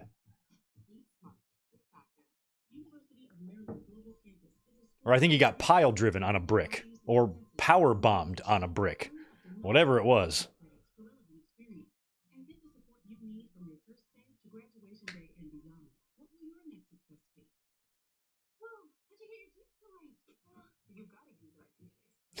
That would be cool if Ricochet could find a way to wrestle with them.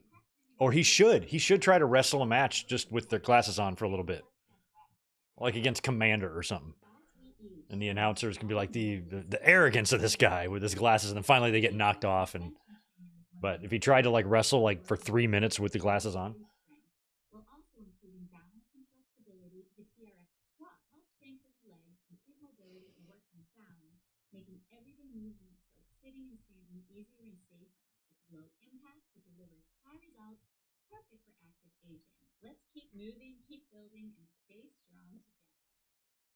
I don't need that commercial to have that level of a volume. Too much. Yeah, I like unhinged Ricochet. I knew there had to be a reason at World's End. We were even saying that when we were watching it. I'm like, this is really weird that he lost and then Swerve just, comes out just with unsolicited burns and just comes right out and just starts shitting on him and humiliates him and makes him feel like crap. I'm like, he's not going to take that lying down. Plus, you saw what happened with the Hurt Syndicate and Lashley kind of grabbing his face like that. And I'm like, that's going to lead to him joining them. And I think maybe that's the beginning of him just having a little bit more hardcore of an edge to him, even though he's coming off as this like super arrogant, cocky dork. So this was nice. This was certainly a different side. And I guess the point of that at World's End was what Swerve did to him, just completely, dressing him down in front of thousands of people. That might have been enough to snap Ricochet to where he got the ultimate revenge here. And if you look at it storyline wise, maybe some fans would feel like he's justified in that revenge. I mean, scissor attack though, that's pretty crazy. But now if we're going to do Maximum Carnage, Ricochet versus Swerve with maybe the Hurt Business or Hurt Syndicate showing up and helping Ricochet win, which means Swerve takes another loss, and then Ricochet officially joins the Hurt Syndicate. Oh, yeah, I forgot about Jeff Jarrett's announcement.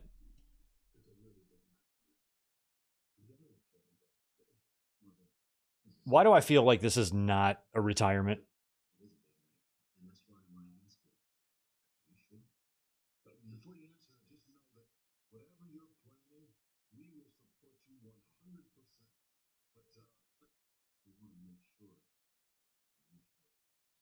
I mean, Jarrett definitely should retire, but I feel like if he was going to retire, it wouldn't be like whatever the hell this is. Oh, there's Karen.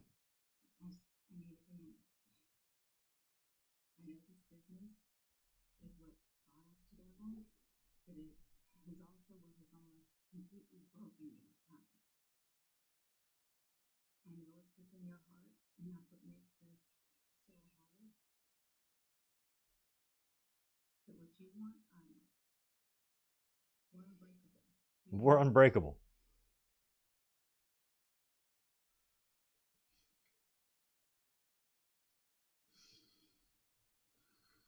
Okay, you're gonna go out and okay, so he's got his boots, so I guess he is gonna go out there and retire. And this, unless this is some swerve, and he's like, I'm not retiring.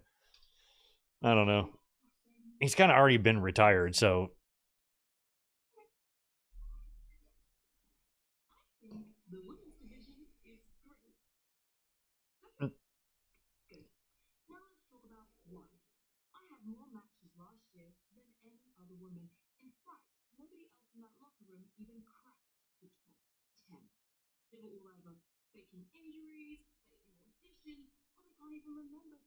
Mariah May.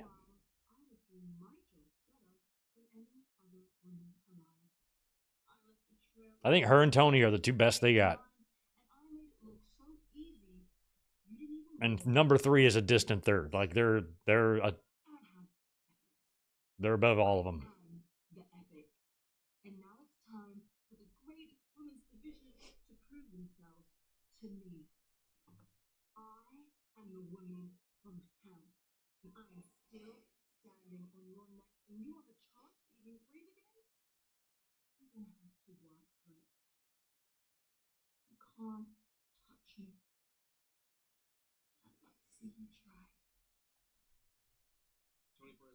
Okay.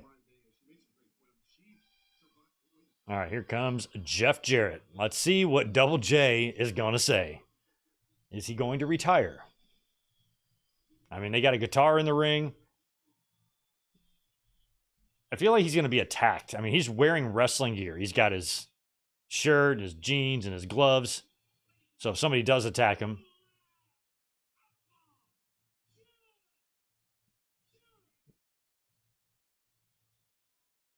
I feel like he would have a retirement match, not a retirement promo. So whatever happens here, he might be attacked by somebody, and that's who he has his retirement match against. Because weren't they on the pre-show or something and lost, or did they win? I forgot.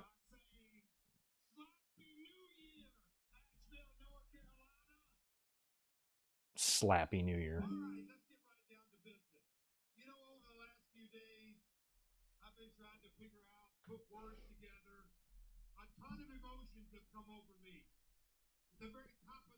You know what? Maybe Dustin Rhodes. Maybe Dustin attacks him. We just watched them on Starrcade 99 last week and Rock Bottom 98 the week before. They got history in WCW and WWE. The Jarretts and the Rhodeses.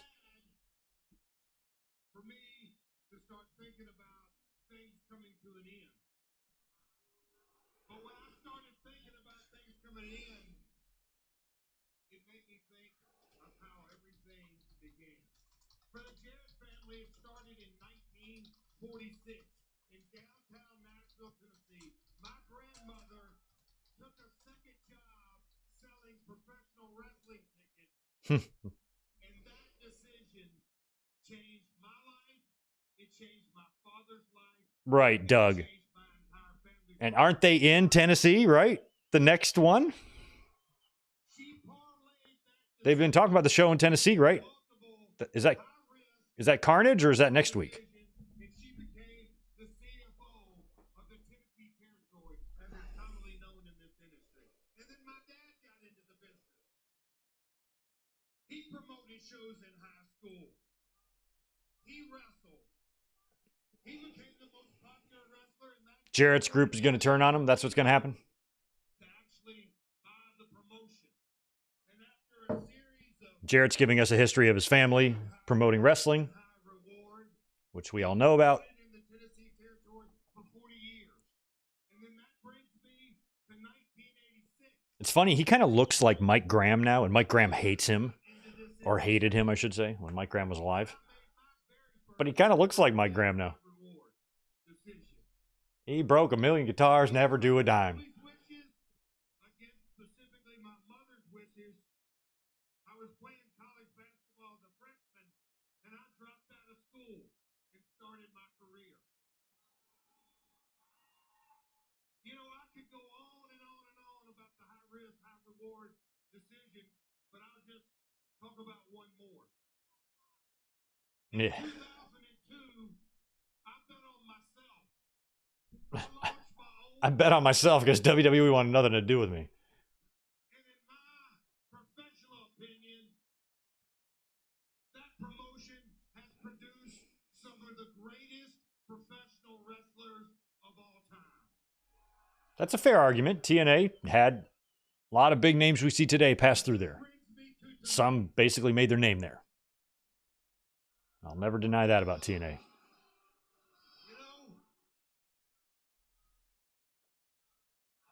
You know, No, he's not going to. This is horse shit. He's not going to retire. I'm not convinced. as a 12-time world heavyweight champion, 2-time Hall of Famer, I have to ask myself, should the last outlaw just ride off into the sunset? Or should I have a match first?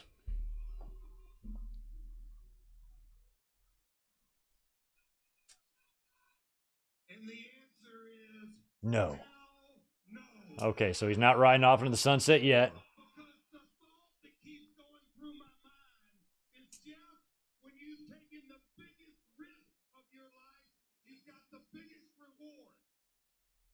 So what? So I'm here You're 76 years old. What the fuck are you going to do? to sign my very last professional Okay. wrestling contract He's going to get send off with AEW.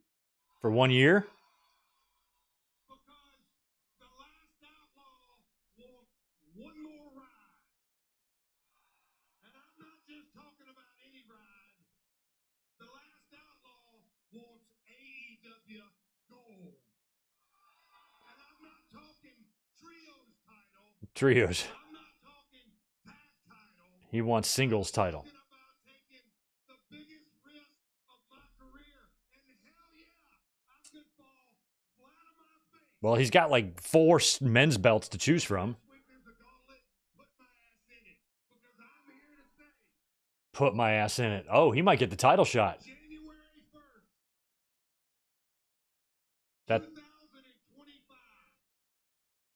The last outlaw, his New Year's resolution is that I want to become the AEW that's crazy. World Heavyweight Champion. So Jeff Jarrett is going to get a singles run, and he's going to attempt to get a title shot. Yeah, so the Gauntlet match is next week in Tennessee. He could win that, and he could face Moxley. That would be awesome. All right, so Jarrett with the tease there. Like, you think about somebody like Jarrett, if he was going to formally announce his retirement in any capacity, it wouldn't be the way they set it up here. So we knew he was either getting attacked or he was full of shit. And turns out he's not retiring. So no surprise there. All right, I will be back in 2 seconds while this replay plays.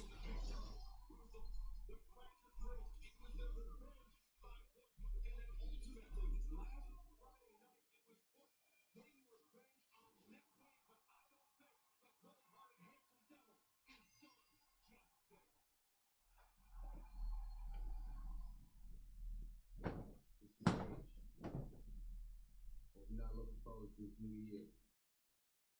You just see I beat your ass in luxury box a couple weeks ago. Since I choked out your son, Nick Wayne, in the middle of New York City, doesn't mean my job is finished. Why don't you go ask Nick what it's like being locked in the red room? Let me finish with that turtleneck started. Choke your ass out. All right. All right. Oh, I missed the Hook promo. What a shame. I went to go touch base with Elizabeth, but she is in the shower, so I'm going to wait till she's out. And I'll say goodbye to her as she goes to work.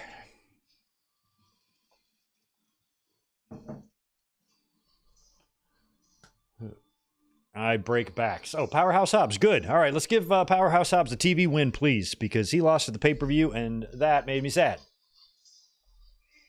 Here comes Hobbsy. This right here is a T-bone steak.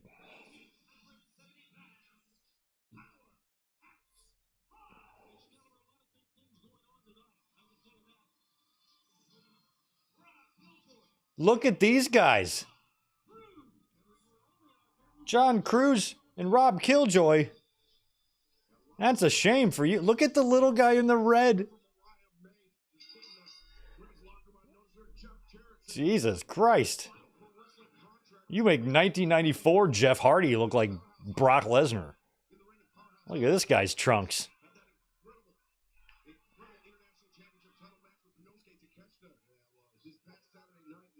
Yeah,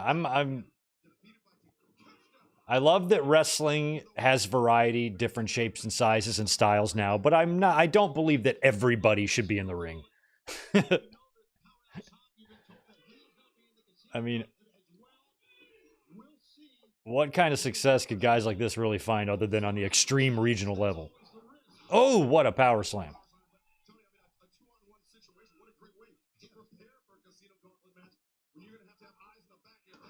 Jesus.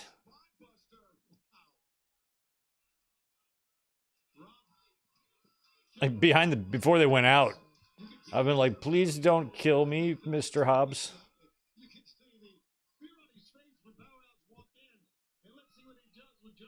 I tell you what, I trust wrestlers with jobbers now a hell of a lot more than I did in the 80s.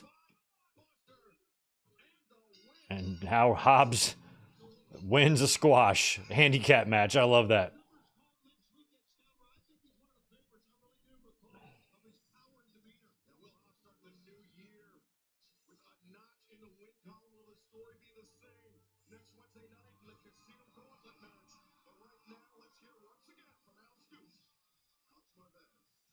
How tall is he? Jesus. North Carolina. This place is great. It's good.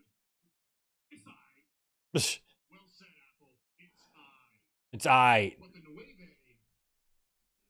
he's not coming. North Carolina's aight. Oh, the hometown heroes. Oh, they just happen to be standing there? Oh, look at Edge and Big Edge. I always thought that Big Bill looked like Edge. I don't know who should be more ashamed. Y'all three for being proud of Asheville, or the people of Asheville for being proud of you.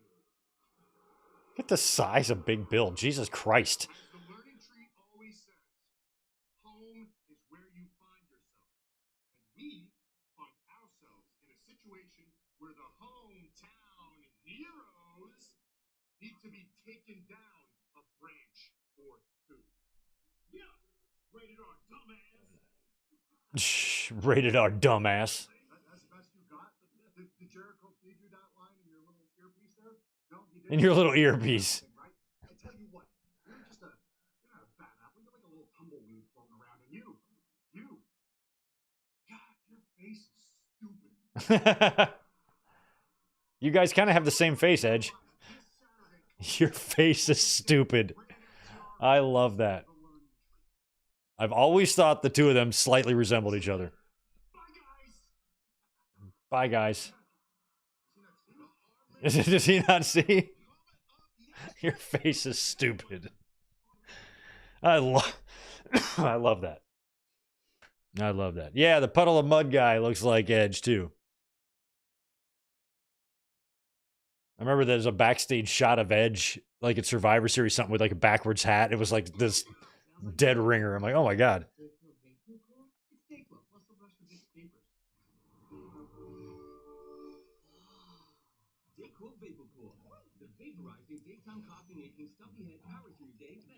You know, Jeremy Allen White, I thought played a really good Kerry Von Erich, but I thought the casting was a bit off. But he would play a great Kenny Omega, wouldn't he?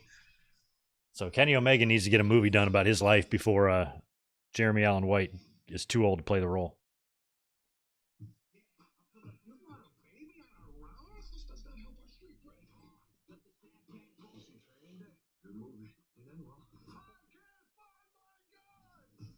Oh, we could get Edge and oh yeah, that might have been what they were setting up there, huh?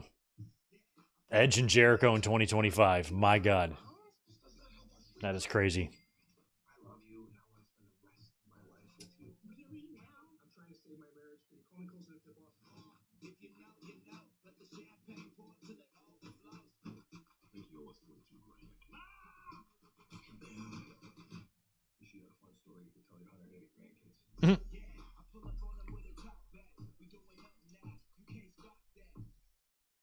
Yeah, we could see Adam Copeland win the Ring of Honor Championship. Who would have ever thought that would have been a thing?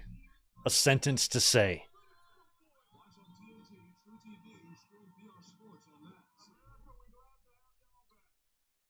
Like, I wish I could go tell 1999 me what the hell I'm looking at right now. Like, oh, bro, just wait. WCW's gonna be gone.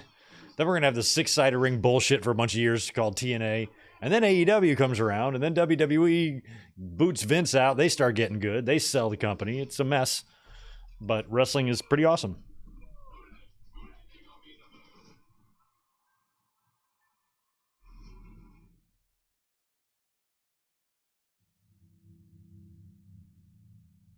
Okay, so now on Max, I'm getting one of those. We'll be right back after this ad break, which I'm going to see if Elizabeth is out of the shower. I'll be right back.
Thank you for your patience, guys.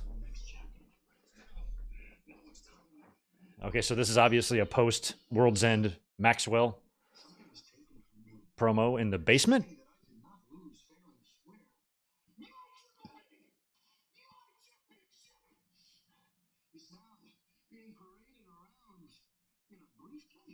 Shut up with your triple B.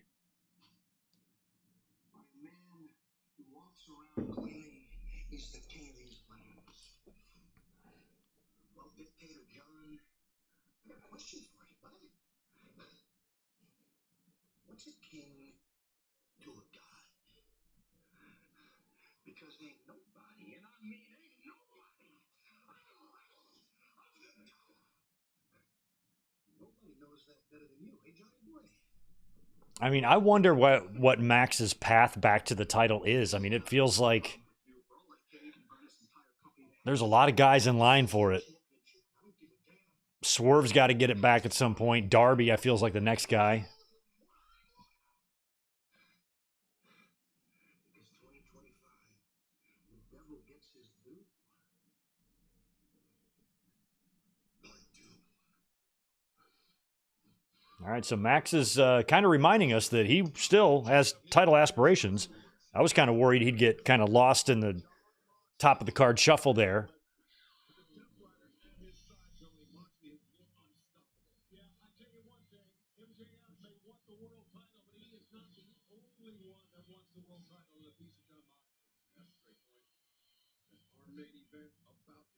All right, so this is our six-man main event, Death Riders and Rated FTR.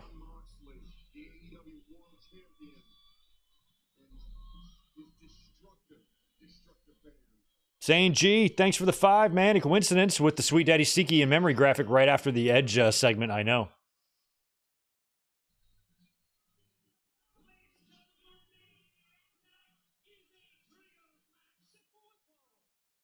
I didn't know if Edge would have any, or Adam Copeland would have any on-air tribute to him.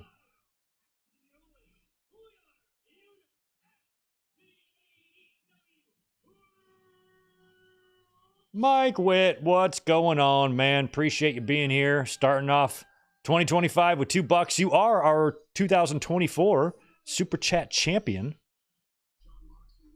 You are at the top of the card, my man. Thank you for everything, and thank you to everyone for an awesome 2024. And I'm glad we're here on day one, man, of 2025. We got a lot going on. We're going to be sticking around right after the conclusion of this match for a little bit of a podcast because we have some things to talk about on WWE, on WWE's side, heading into Monday Night's Raw, the Royal Rumble, and of course, WrestleMania plans probably starting to take shape. And we've got some things to catch up on, so we'll be hanging out after this match to talk about that on this New Year's Day podcast. Watch along.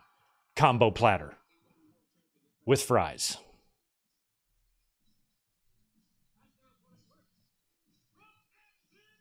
Asheville.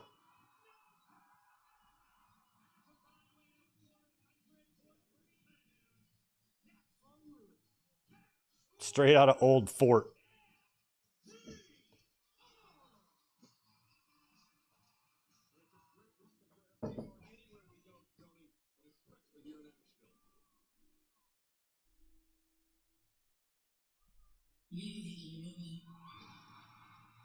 I was kind of hoping when he came back, he would have the Rob Zombie theme. I thought that would have been fun.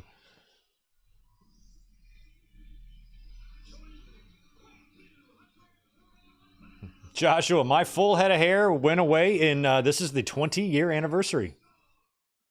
I think it's 2005 was the first time I buzzed my hair with clippers. And then I did that for about a year, and then I just started going all the way with it. But full head of hair was 2005. I'm pretty sure it was like summertime, so this will be 20 years of a completely stress-free hair life, and it's been wonderful. It's been a glorious 20 years.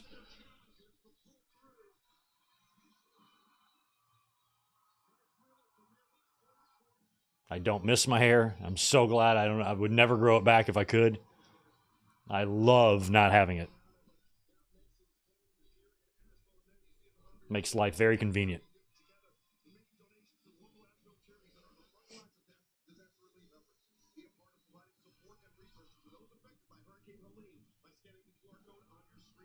Is that what they called him? Cope? I didn't catch that. Let me...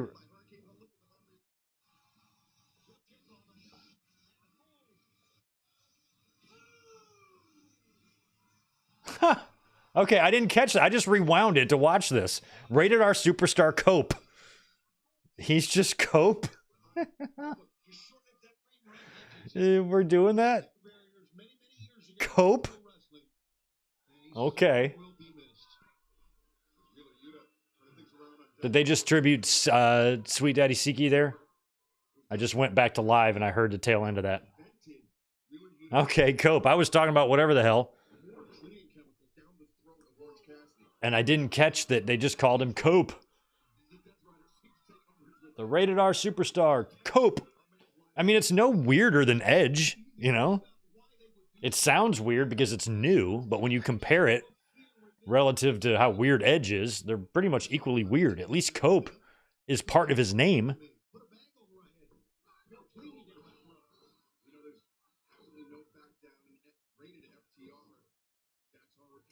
Edge was just weird because Edge really isn't a thing. It's like, so I thought like his name would have to be The Edge. Like the edge of something, but no, it's just Edge. That's weird.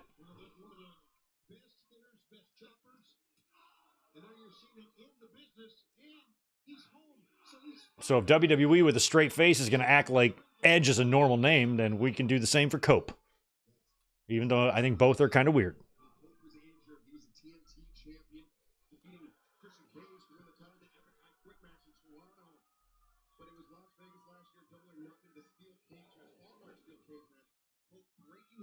This is cool. Cope and Claudio. Cope's last match in WWE was with Sheamus.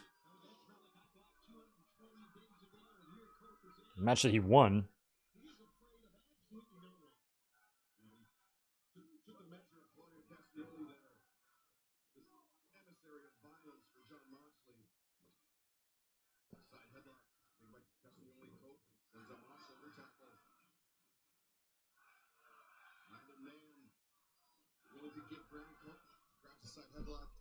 Thanks for 5 more, Mike. I thought a feud between Death Riders and House of Black would have been an awesome feud when the Riders first started. Yeah. There's lots of, like, potential feuds there when they first got going that I thought would be a lot of fun. Right now, the only one that I can think would be mildly interesting is Hurt Syndicate.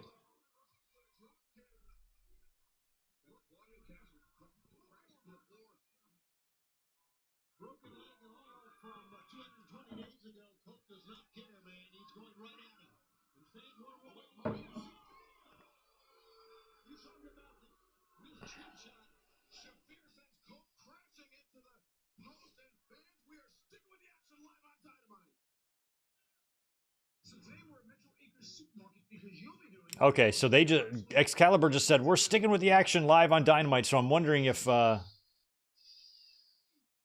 I don't think on Max I've seen any picture-in-pictures yet. So we might not get picture-in-picture on Max.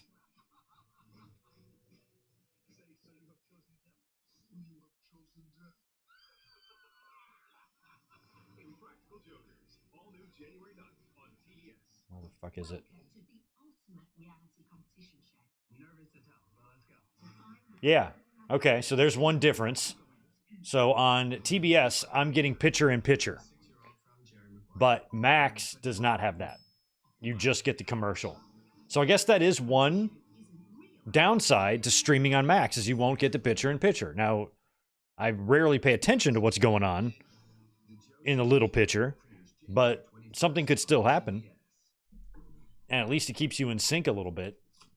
So, yeah, I don't know. I didn't think about that. I don't think that was something that was known. So now I have to endure these annoying commercials.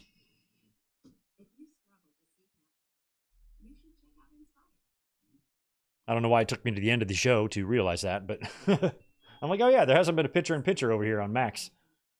But I haven't had any issues with the buffering or with the playback of this at all. It's worked perfectly smooth. So everything's fine on Max. And, you know, I get the feeling that Netflix just has their shit together. So I'm not really worried about WWE content. I think that's going to flow smoothly over there. And there's not going to be any problems. And Max, same deal. Want to thank Chris Ludek dropping in a very generous $20 in the chat there. Thank you, my friend. I've enjoyed this Dynamite so far, but with Double J wanting the AEW title run, to me, it's just another old guy challenging for it. Also, why are they hinting at an Undisputed versus Hurt Syndicate feud? No one would cheer for Undisputed. Can you imagine a Bobby Lashley and Adam Cole match? That would be some wild shit to watch visually, but would also probably be pretty good. Yeah, I think Double J, I think if he is going to be wrapping it up this year, which it feels like he probably is, then this is something that Tony Khan just might want to give him, a title match where he, gets bloodied and, maybe takes Jon Moxley to the limit, but ultimately Moxley puts him down and, Jarrett has, goes out swinging or something. But he said he re-signed with AEW, which makes it sound like he's going to be doing this for like the next year. But if he's just having a quick little feud, then he can maybe win the Gauntlet or earn a title shot some other way. Or maybe he has to go, if he doesn't win the Gauntlet, he has to go on a little bit of a run, string together some matches. Then he gets a title shot. By then, the champ probably won't be Moxley. And he can have a retirement match, maybe with Darby or something. You know, Sting went out with Darby. Maybe Darby can be the guy that goes out with legends or retires legends. And then maybe like when Adam Copeland is ready to have a final match, he can have one with Darby. Darby will be that guy in AEW.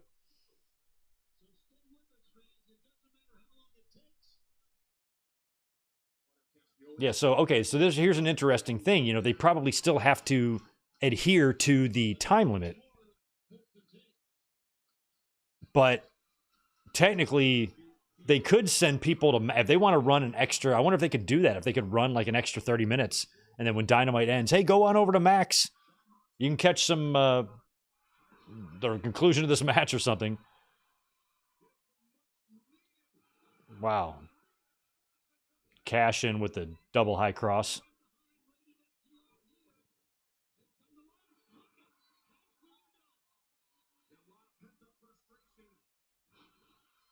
But I feel like they would have more freedom on Max if they had some sort of an overrun, but they would not have that freedom on TBS.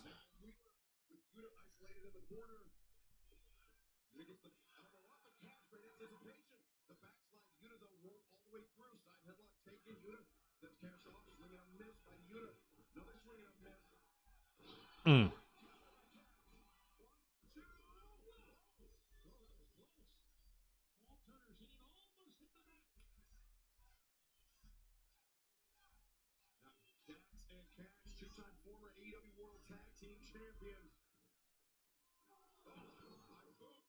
Mm.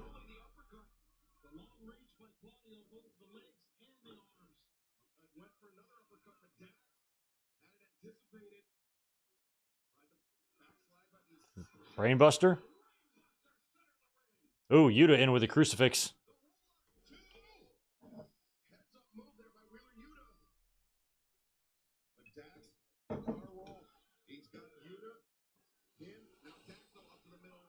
Mm.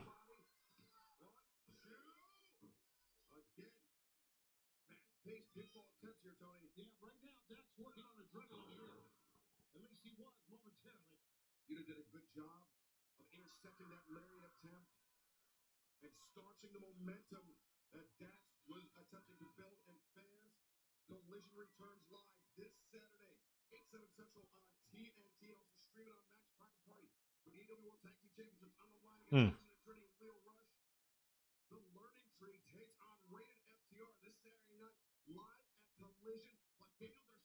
Oh, the learning tree this week is rated FTR. All right, so yeah, they're setting up possibly Jericho and Cope.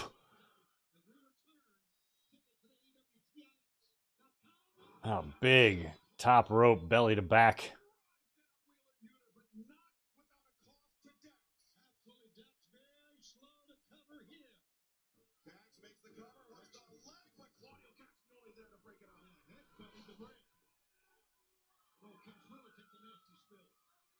Mm. Down goes Cope. Cope.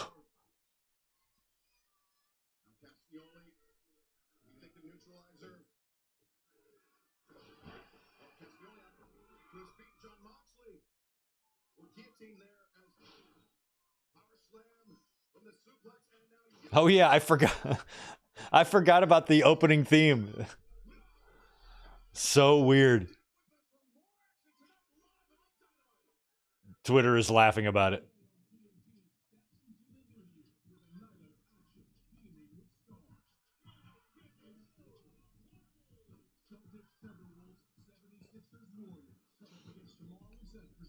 I mean, I would have thought it was April Fool's Day when I heard I'm so excited. Open AEW Dynamite.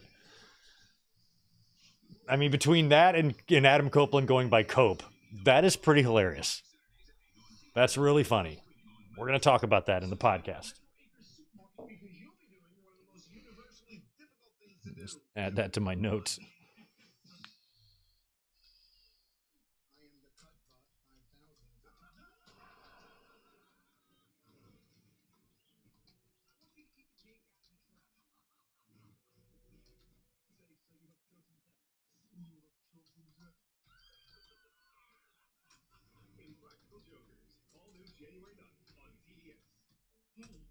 Just making a few Dynamite notes here.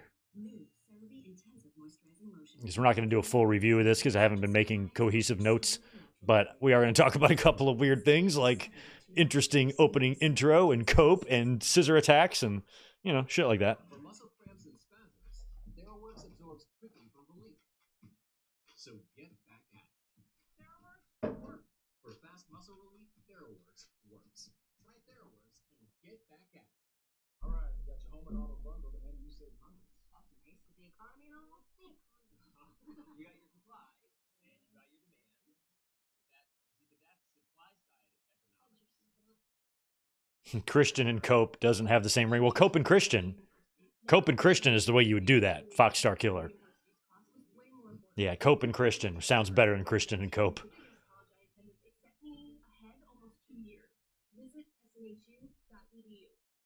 Christian and Cope sounds like a rehab center.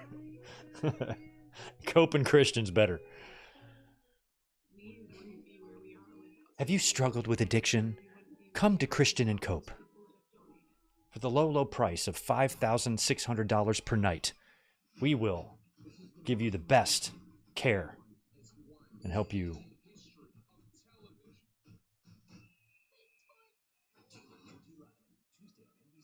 Oh, man. Let me fix that. There we go. Okay, yeah, still so far so good with Max.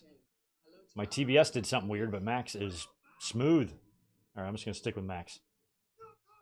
There we go.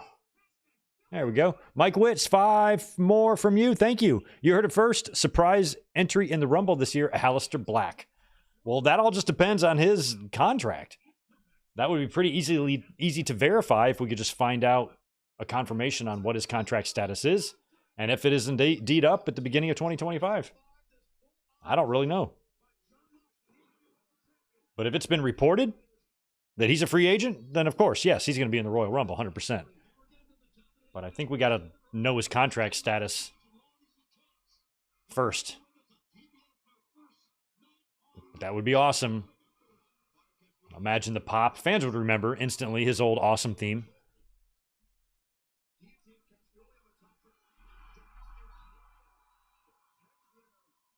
I guess you're right, Foxstar. They did announce him as Christian and Edge. That's weird. Here we go. Moxley and Cope. Here we go. Mox and Cope.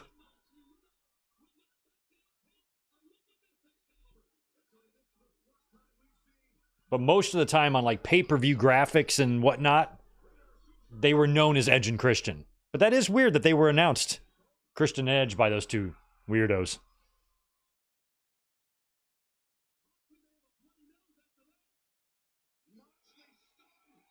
Was that the Cope-ecution?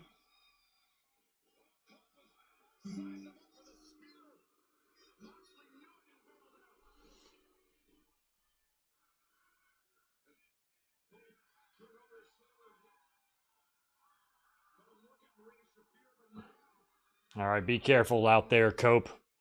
Don't dive off nothing. We've got Cope and Mox battling into the fans, into the humanoids. And these are Asheville humanoids. These ain't your everyday humanoids.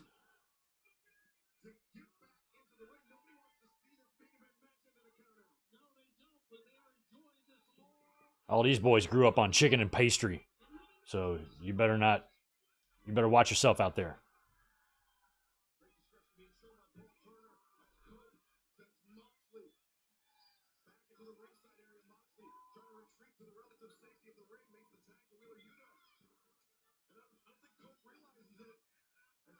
Yeah, Yuta got the tag.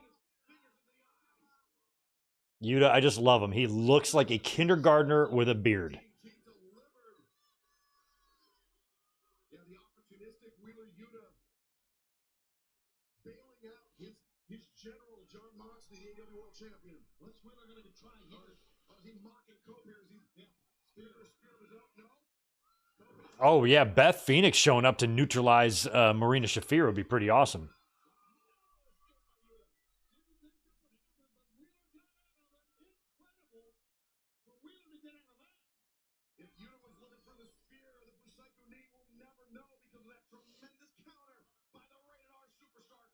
What a matchup. What a main event we've got tonight. Fight for the fallen Nashville. Cole to his feet, lying in wait. I'm sure deliver a spear, but so a player catch going to John Moxley. They're behind him. They're holding on to it. Oh, double crotch.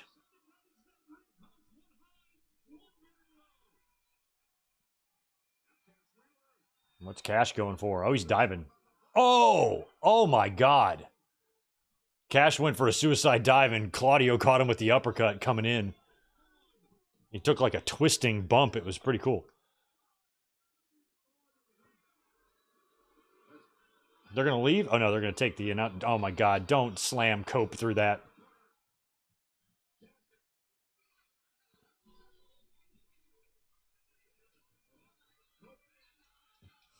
The rated R superstar, Cope.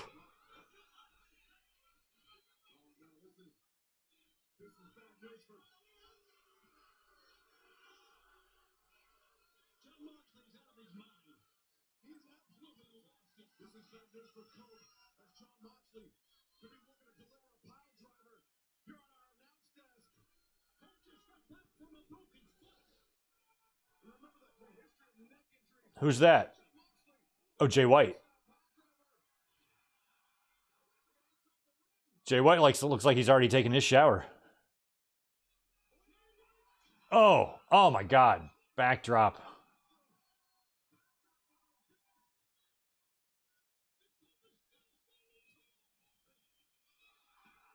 Oh my God. Was that Copeland spearing Mox through the barricade?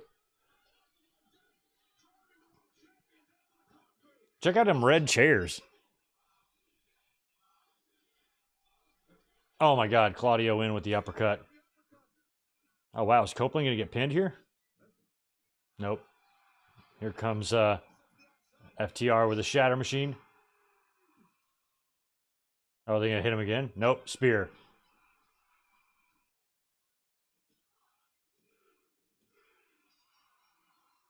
Rated FTR gets the win with Cope pinning Yuta.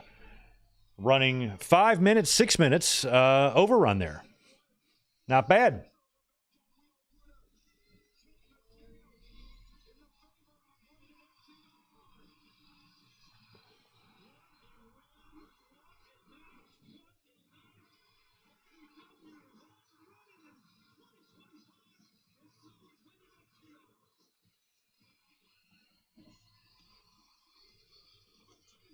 Edge got the win.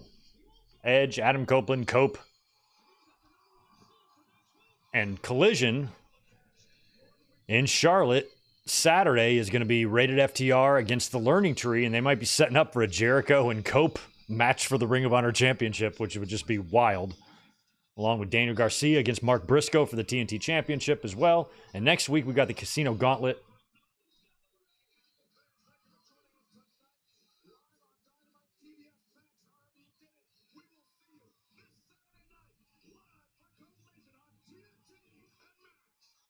Nice. All right. Well, that is it. The first AEW Dynamite simulcast on Max is in the books, and it went pretty smooth. I watched on Max the whole show. Some of you watched on TBS. Some of you streamed on Max. I think I prefer Max because I feel like I'm less far behind than the rest of you when we're watching on Max. But one thing that we did notice is that there is no picture-in-picture on Max. That is only for TBS. So that is one downside to doing the streaming simulcast, but I still prefer streaming. So I'm probably going to continue to use Max whenever watching AEW. And I thought tonight's show was decent, but nothing too great.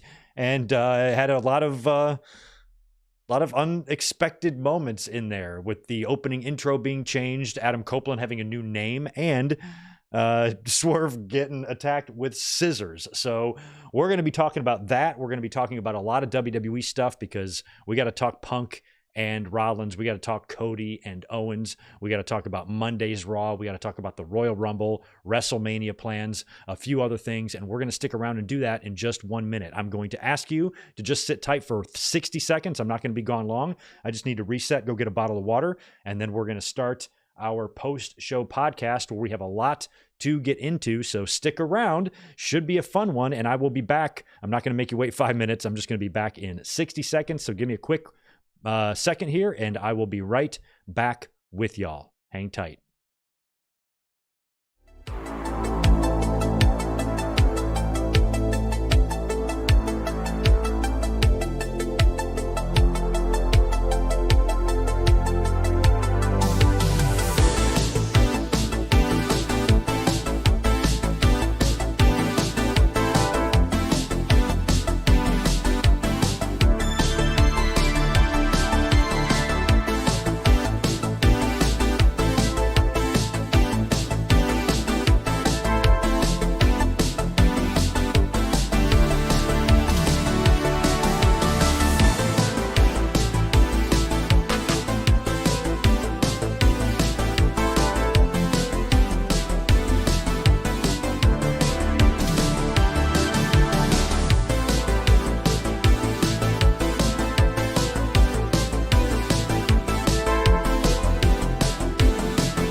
Happy New Year, everyone. Right on. We are now reset. Thank you so much for your patience there. For those of you who are just hanging out with us, watching the Fight for the Fallen watch along, I just needed to do a quick reset, go grab myself a bottle of water because we're going to be sticking around for a post-show podcast tonight for New Year's Day.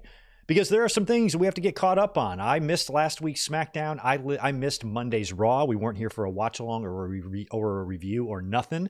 And a lot of crazy things went down on Monday, as well as we look ahead to this Monday's January 6th.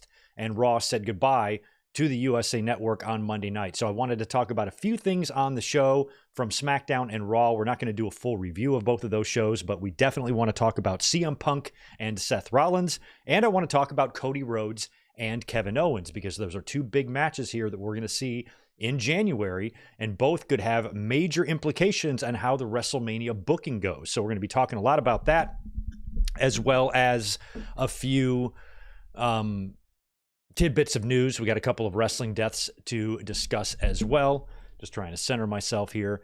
And we'll talk about some free agency, and we'll talk a little bit about tonight's AEW Fight for the Fallen. All right, I feel like I am set and ready here. Right on. Good. All right, I got my notes pulled up. I got you guys here. Let's knock out a couple of these super chats first before we get going. Thank you so much to WWE Fan 22 for the $9.99. Greg, there's a lot of talent going for that AEW World title. We can't forget about Christian with that contract. Do you think we get another multi-man match? Would you like to see some type of cage match? Yeah, I don't know if they're doing that on purpose, because they just did a triple threat. So I don't know if all of these challengers for Moxley is leading to that. And I think if you are kind of an outlaw, renegade faction wanting to take down and destroy the very fiber of AEW, you should have a lot of people gunning for you. So I don't know if it's a situation where they're setting up a Christian cash-in. I'm wondering if they do all of this just for Hook to stop him, that's going to be pretty lame. I feel like that he's held that contract for so long now. I feel like he has to successfully cash it in. And I even threw out the possibility a few weeks back of them just hot potatoing the title a little bit. Why not? They haven't really done that before. And if they wanted to pass it around between 3 and 4 guys over a span of 6 months, WWE used to do that shit all the time.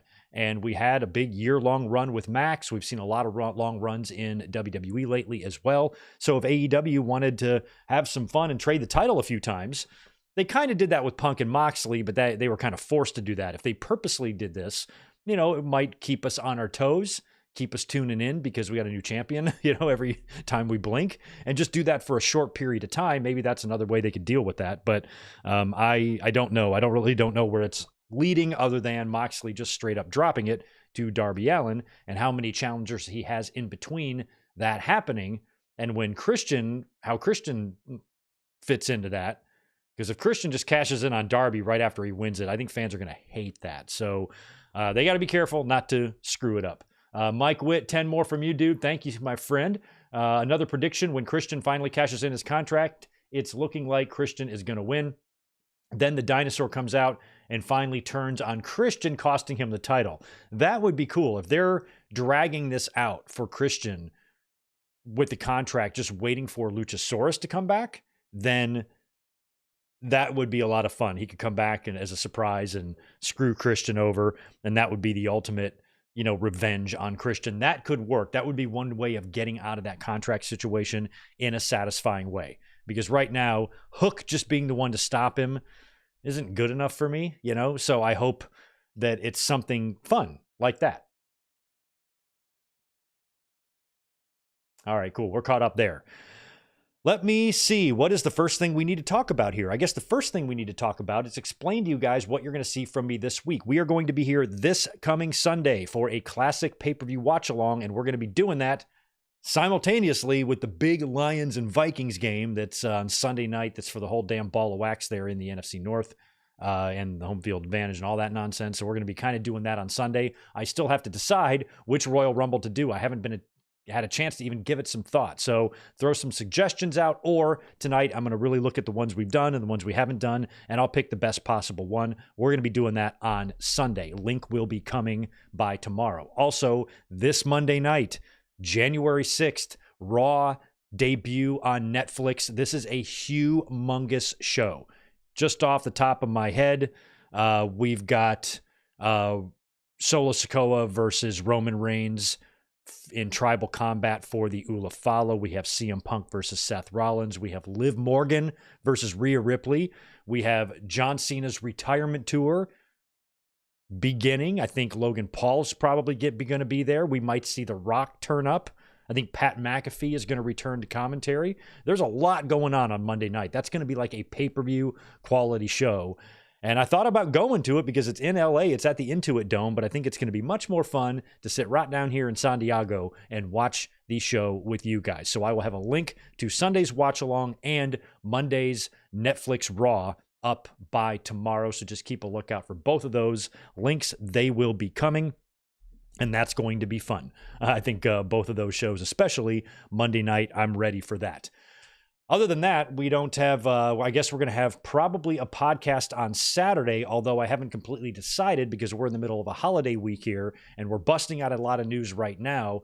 So by the time I get to Saturday, if there's nothing to talk about, we might not do a podcast because I'm working very early that day anyway. That's kind of why I'm coming up here tonight, just in case there's nothing to do on Saturday. But there might be a different piece of content hitting the channel on Saturday before we get back to our normal Saturday podcast routine as we get into January here. So that's kind of what's on tap for this week. Just keep that in mind.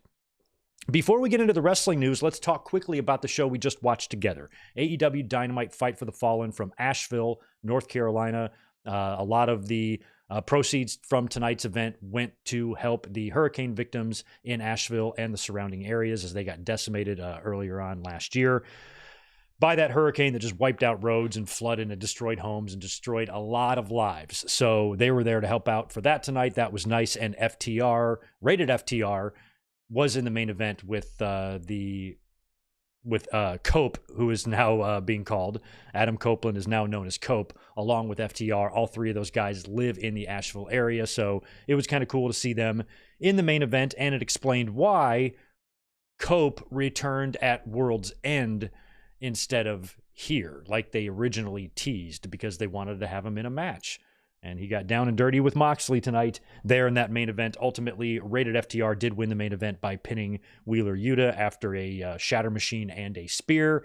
And it looks like Cope might be heading into a program, possibly with Chris Jericho, as all three of those guys, Rated FTR, are going to be taking on the Learning Tree on Collision on Saturday, which is going to be taped, I think, tomorrow.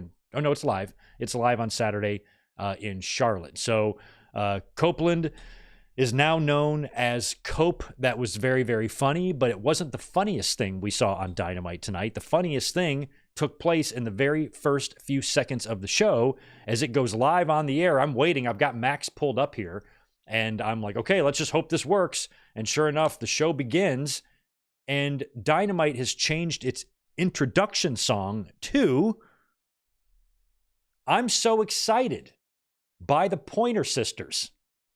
If that ain't the most random ass choice for a song to open up a pro wrestling show, like what? This feels like it's got to be all Tony Khan on this. Like he was just up late at night listening to random shit. That would be a great intro. I liked Elton John Saturday night or for the Collision theme. I liked that. I thought that fit. I'm not sure if this one does. It felt like a rib. It felt like a troll. Maybe it was just a 1 week thing, but I don't know if I feel like that's their new theme now. And that's so hilariously funny to me.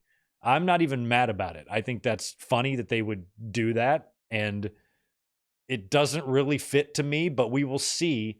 It might eventually fit. The first time I heard Owen Hart's theme, I thought it was the dumbest sounding fucking theme I had ever heard.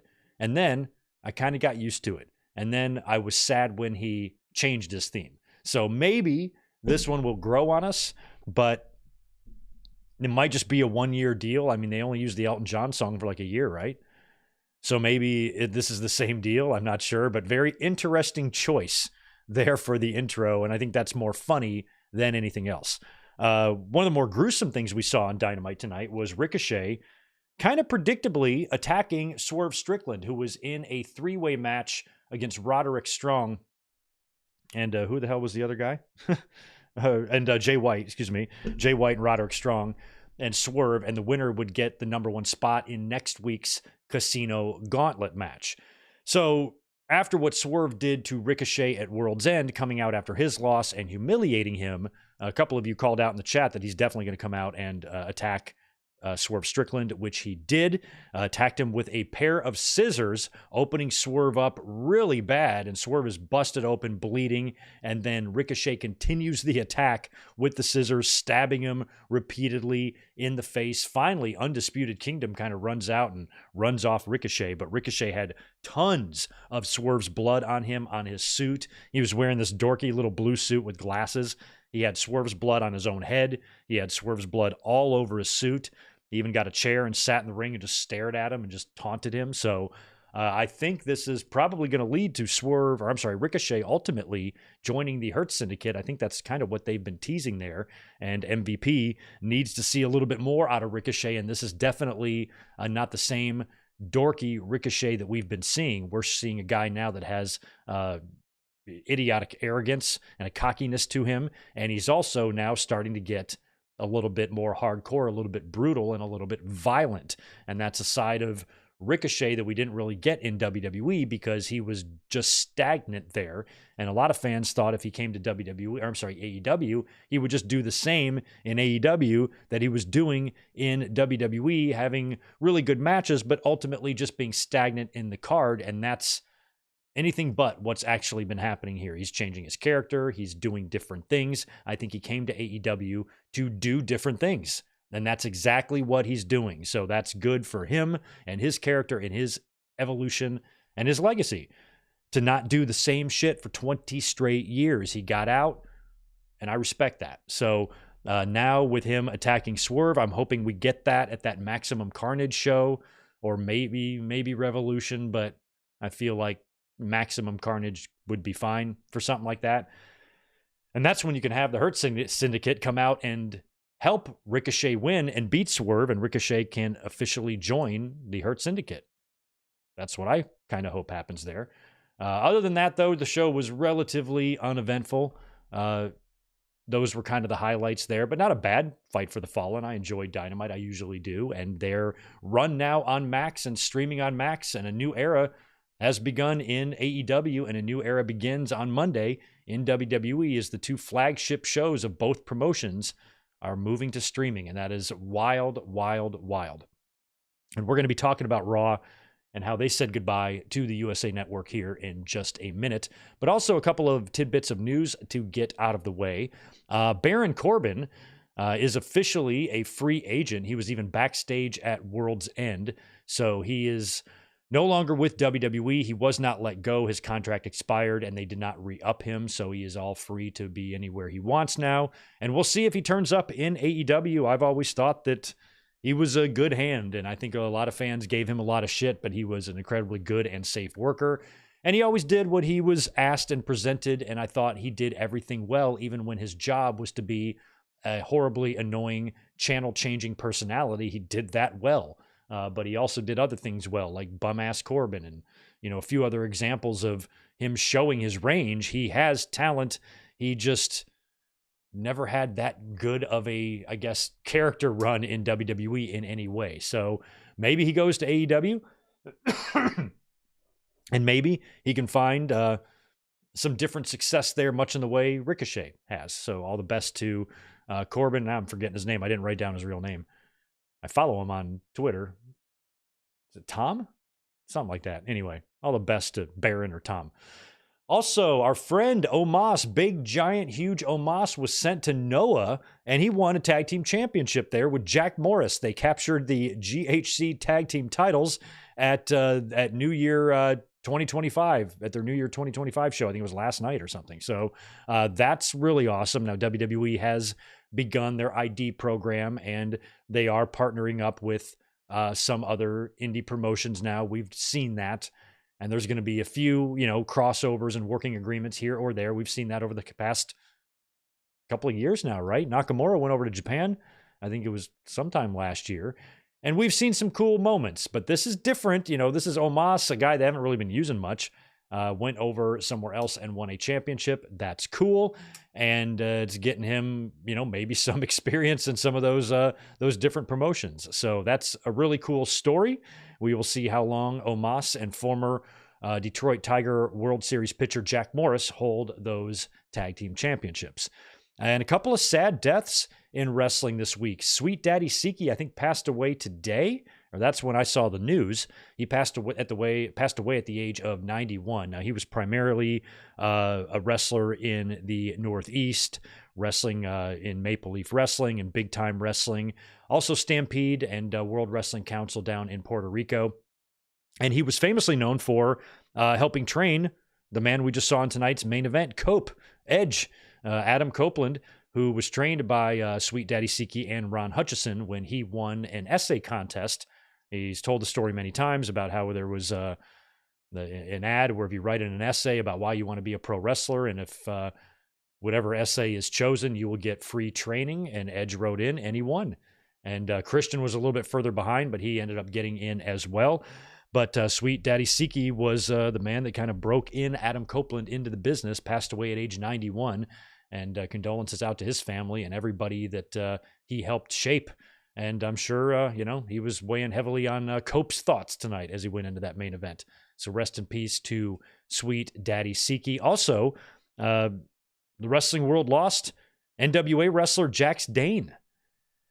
Now, I wasn't too familiar with him, but he's been a journeyman around NWA for a couple of stints, Impact, Ring of Honor, Ohio Valley Wrestling. And he's been around, and a lot of people in the business today, a lot of people in WWE and in AEW worked with him and paid tribute to him on Raw with the War Raiders. I think tonight on Dynamite with FTR, right? And that was sad. He was in his 40s, I believe. But like I said, I wasn't that familiar with him. But other than just seeing a couple of pics and a couple of videos here and there over the years, wasn't too familiar with his actual career.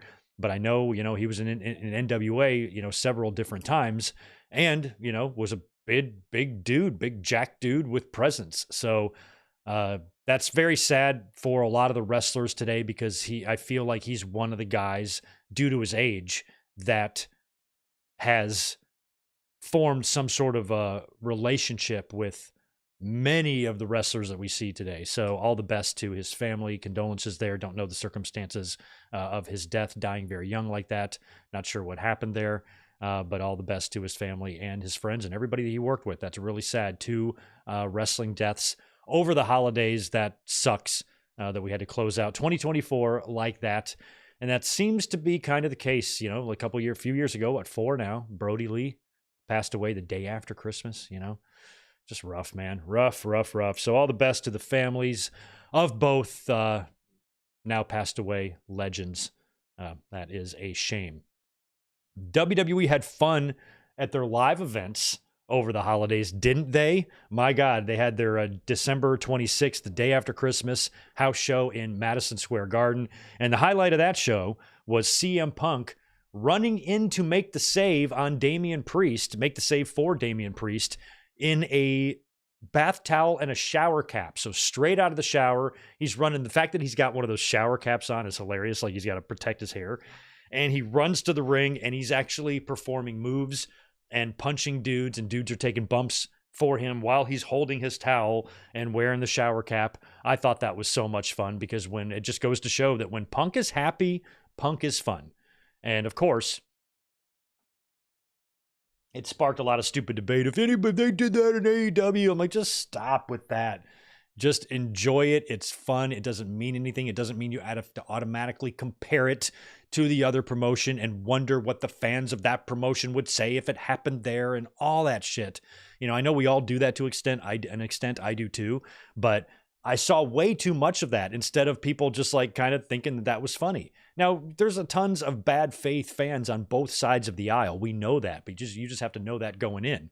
You know, of course, if they did a run-in spot with somebody running in a towel and a shower cap in AEW, the bad faith dickheads would be all up their own ass about it for a day and a half on Twitter, you know, and the people on the other side do the same thing.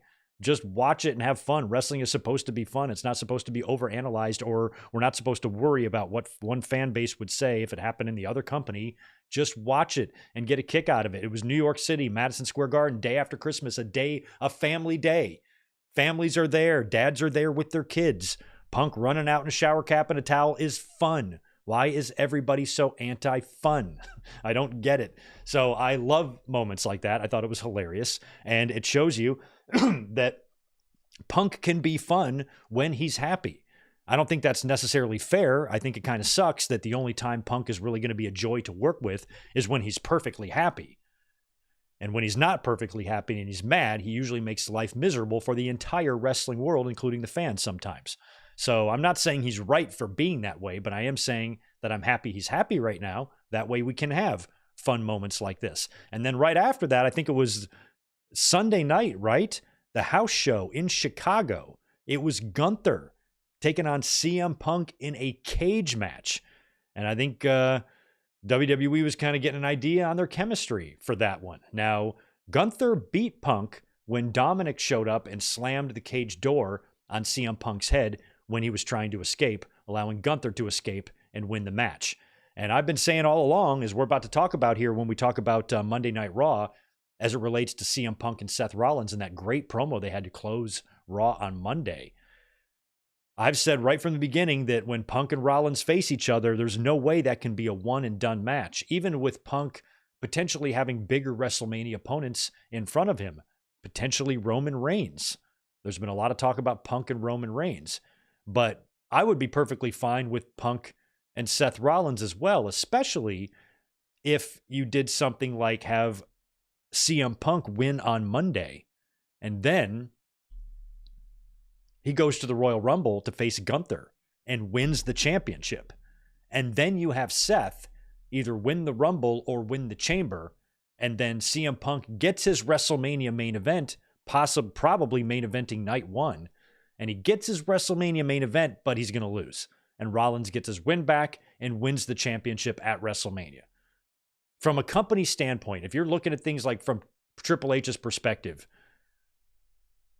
that's the way I would book it. That would be the most fair way. Punk will get his win. He'll beat Seth. Then he'll even win the championship. And he's going into WrestleMania as a champion, being in one of the marquee matches. But he's going to lose. You left. You were gone for 10 years. Seth was here the whole time.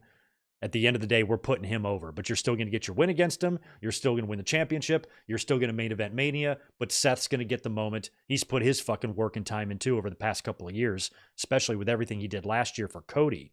And him winning the championship at Mania from CM Punk would be perfectly fine with me if that's the direction they go in. That would be somewhat predictable. That's a path a lot of people can see. And we also heard a lot of the talk about CM Punk working with Roman Reigns, and that might even be a bigger match. And we'll see on Monday if we get any crossover in those two matches. We've got Punk and Rollins, and we also have Roman Reigns and Solo Sikoa. So we could have, I'm assuming that Solo and Roman will be the main event, right? I kind of think it should be Punk and Rollins, to be honest. But we'll see. But maybe Roman or Punk can interfere in one of the other guys' matches. That is very possible. So we will see. But the Punk and Gunther cage match in Chicago was interesting because that makes me think we are going to see that at the Royal Rumble. And don't think I've forgotten about right after Punk beat Drew. I think it was in that strap match, and he came out to the ring and he called out Gunther on Raw. And I said, it's going to happen. Punk's going to beat Gunther, and it might be John Cena to beat Gunther. Who knows? But I feel like Punk has kind of he's too popular to not be in a top match at WrestleMania. So I think he needs to win the championship. So I think he beats Seth on January 6th, and that match alone, him winning on Monday night, that will earn him a title shot against Gunther at the Rumble. And I think it's going to be Cody and Owens and Punk and Gunther. And imagine if Kevin Owens and CM Punk go into WrestleMania as champions. And then you can just put The Rock, Cody Rhodes, Roman Reigns, John Cena, Randy Orton, put all those guys in the Andre Battle Royal. That's what I say. But anyway, speaking of Raw, let's just run through a few things that we saw on Monday Night Raw. Now, this was kind of sad that I wasn't here for this because Monday's Raw was the final ever Monday Night Raw on the USA Network, most likely. Unless when the Netflix deal is up, they go back to cable and go back to USA Network. But I feel like we're entering a new era here, and Monday Night Raw will probably not see USA Network ever again, unless there's a special throwback show or something like that. They still have maintained a relationship with the USA Network, as SmackDown is now airing on USA on Friday nights, and those are now 3-hour shows. So the relationship with USA Network is still intact, but Monday Night Raw is not over there anymore. So maybe there's some wacky week where something happens and they got to throw a Raw over on USA or something like that. But otherwise, Raw is done on USA after 32 years on cable TV. Now, they did leave from 2000 to 2005. They were gone for 5 years when they went to TNN, and we got Pop, and then TNN morphed into Spike TV. So they did leave USA Network for 5 years, but WWE has been on USA Network prior to that. Before 1993, Raw was essentially primetime wrestling. Primetime wrestling morphed into Monday Night Raw, and that started in like 1985 or 1986. And there were shows that preceded that also on the USA Network. Ever since I was a kid, from the first time our house got a cable box and plugged it in, there was some sort of WWE programming on USA Network. All American Wrestling, I think, was one of the firsts. So they've had a relationship on USA for a long time. That will continue, but you can trace Raw's lineage back even prior to 1993. And so that's a lot of years, and Monday Night Raw itself, running for that many years on the same network, is pretty awesome. We've had a lot of great memories. I attended a lot of those shows live, and it's end of an era, Raw on the USA Network. And now they're moving into a completely new era. And this show on Monday that they have set up on January 6th is stacked and loaded. So they left USA Network, and I think they went out with a bang because the Punk and Rollins promo closed the show, right? And that was good stuff. We also saw the show open up with the New Day cutting a promo. They're interrupted by Jey Uso, who gets the fans to chant "New Day sucks." They get mad and they leave. And then Solo, Sikoa, and the Bloodline show up on the Tron, and Solo talks about how he's going to beat Roman Reigns next week. And then Drew McIntyre attacks Jey Uso from behind. We get a brawl between the two. Drew ends up putting Jey Uso down with the Claymore, and that match is also going to take place next week on Raw as well. So they've added Drew and Jey Uso to Raw, and I think McIntyre's definitely going to get the win there. Chad Gable defeated Otis. They're resurrecting that whole feud again, and that was actually a pretty good match, but didn't know why they needed to do it. Dakota Kai defeated Zoe Stark to advance to the finals of the Intercontinental Championship tournament. And a little bit later on in the show, they had a pretty big upset as Lyra Valkyria defeated Io Sky. Now, I was convinced that if they were going to put Io Sky in the tournament as a replacement for Kairi Sane, that Io Sky would win, right? I mean, that's what I thought logically would happen. But we saw Lyra kind of roll her up and get a surprise pin on Io Sky. Huge upset in a match that was actually really good. So now it's Lyra Valkyria and Dakota Kai in the finals of the Intercontinental Championship tournament. You know, I'm fine with that. I just think my heart wanted Natalya. I thought that would have been a better name to put on the title lineage first, put it on a veteran, and then pass it to someone like a Lyra or a Dakota. But now it's Lyra and Dakota. I want Dakota to win, but I feel like it's going to be Lyra. I'm not a fan of her look and gimmick, but I am a fan of her work. I think Lyra is a great looking athlete. I like her. I like her body. She's a strong woman. Like, she was deadlifting Io Sky. Like, she is a strong athlete, and I like that. She's very tenacious, and she's a really good worker, I think, in the ring. But the name and the presentation with the wings and all of that is just not for me. But I understand I'm not her audience. If I was an 11-year-old girl, I'd probably think she was terrific. But unfortunately, I'm not an 11-year-old girl. Slightly older than that, and I'm a dude. So it's just not for me. But I like her work. So I'll give her a pass on the silly gimmick because I don't really think her silly gimmick is really for me. So cool, whatever. She's good as a worker, though. And I feel like she probably will beat Dakota Kai, even though I want Dakota Kai to win because I love Dakota Kai. But there you go. Lyra Valkyria and Dakota Kai in the finals for the Intercontinental Championship tournament. Luckily, they are not doing that on Monday. They're going to wait another week to do that. That's smart because you've got Rhea Ripley and Liv Morgan, plus all of the other things going on. And if Ripley takes the belt from Morgan, this is really going to be overwhelmed. You know, I think crowning your first ever women's Intercontinental Champion should get a little bit bigger of a stage in its own moment where it's not surrounded by so much other bigger crap. So waiting a week on that is smart, and I think it'll probably be Lyra. We had Damian Priest and the War Raiders, the tag team champions, teaming up to take on the Judgment Day in a 6-man tag.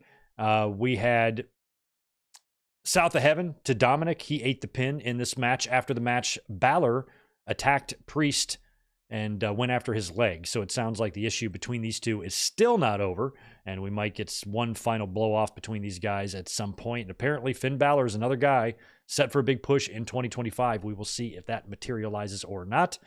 We also had a Ludwig Kaiser promo. He comes out and says something, and then he is confronted by a returning Sheamus who comes out and they fight. So Sheamus is back and targeting Ludwig Kaiser again. Backstage, we had something interesting go down between the New Day and Rey Mysterio. Now, the previous week, Rey, basically as the locker room veteran there, booted out New Day of the locker room, said, you guys go find somewhere else to change. And they did, and they complied. Well, now they're back crossing paths again backstage. I think Rey is like consoling Otis, and the New Day steps up to him. And Rey challenges New Day to a tag team match against him and a mystery partner. We don't know when that match is going to happen. I think he was challenging him for this week. So I'm hoping that we get this on Monday night. I did not see if it's officially announced or not. But if it's New Day against Rey Mysterio and a mystery partner, who do you think that mystery partner is going to be? They ran another vignette again teasing who has got to be Penta. We saw the first couple with the 0 with the line through it. Now we got this mask thing. Seems pretty clear to me that that is Penta, and at least I think it is. And he's probably going to be the mystery partner of Rey Mysterio. That's pretty cool. I hope it is him. Either way, I feel like we've got to see Penta debut since they've been running those vignettes. You might as well do it on January 6th Raw. Might as well do it on the first one. That's the bet. That's where I would do it. I would do it on Monday night. And since Ray has got this mystery partner thing going on, feels like those two are related, but maybe they're not. Either way, I think Penta is on his way in, and that is super exciting that he's coming in already that fast. So cool. Look for him this Monday. Let's hope we see him. The show ended with the tremendous face-to-face promo between CM Punk and Seth Rollins. It's weird that they had this promo. I feel like this went in reverse. I feel like this promo should have already happened, and the big pull-apart brawl where they were chasing each other around the arena, that should have been tonight, you know? But instead, we've got, after they were trying to tear each other's heads off and having multiple pull-aparts in previous weeks, now they're coexisting with each other. I didn't catch, maybe Pierce put in a stip that they can't touch each other. I can't remember. But yeah, as a matter of fact, yeah, this didn't even end in any fisticuffs, right? I wrote down notes, but I'm like, did I even say how this thing concluded? I don't think any punches were thrown. So anyway, it was Seth Rollins out to the ring first, where he starts running down CM Punk and talks about Punk taking his ball and going home. That prompts Punk to come out, and he's coming out pissed, power walking, and he says something like, that's the most industry plant cliche bootlicker line I've ever heard. Take your ball and go home. Where was the first time you ever heard that, Seth? Did Stone Cold Steve Austin take his ball and go home? As a matter of fact, I haven't seen the man around these parts lately. Did she take her ball and go home? And so they're coming out swinging early here, and you could hear a lot of oohs and ahs in the crowd. And Punk, addresses everything that Rollins said about turning his back and leaving, and and all that stuff. And he says that he has no regrets, and he regrets nothing. And they both made their choice. And Rollins says that Punk left and went on his buddy's podcast to tear this place down, and he took a big chunk of change to go work for the competition. And by the way, how'd that work out? And that got a lot of oohs and ahs from the crowd. So I like that. I like that Rollins, talked about the Colt Cabana podcast, because Punk did a lot of slander there to WWE. He was very, very harsh in that podcast. And Seth is right about that. And also about going to work for the competition. Now, I was told on the interwebs by all the angry fucking maniacs that swim in a pool of idiocy online, I was told that AEW is not competition. But here Rollins just said they were. So I don't know. I don't know who's right. But talking about AEW, bringing up the Cabana podcast, I like that, because now I saw a lot of fans, of course, just like with the other thing I mentioned, with the shower cap, bringing up AEW and bringing up Colt Cabana. This is doing this in WWE. What would they say if this happened in AEW? Punk got mad when people brought up his past or whatever. They're just trying to compare. And I'm like, well, the difference, I think, is, from Punk's point of view, regardless of who's right or wrong, from Punk's point of view, he was not expecting the line that Hangman Page delivered. That wasn't discussed previously or prior to going out there.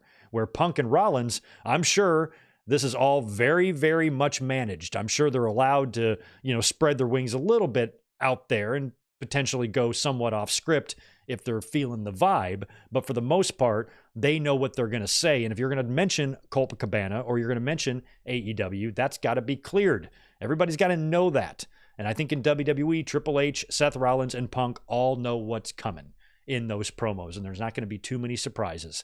And if there are, still personal feelings, these two guys are doing a great job of bringing those out, because you could tell a lot of this with the Big Brother stuff, and a lot of the personal jabs there with, Punk viewing Rollins as just a corporate bootlicker, who stayed there to be a corporate guy. And Punk said, he goes, the reason I left is because I didn't like the guy in charge, but he loved you.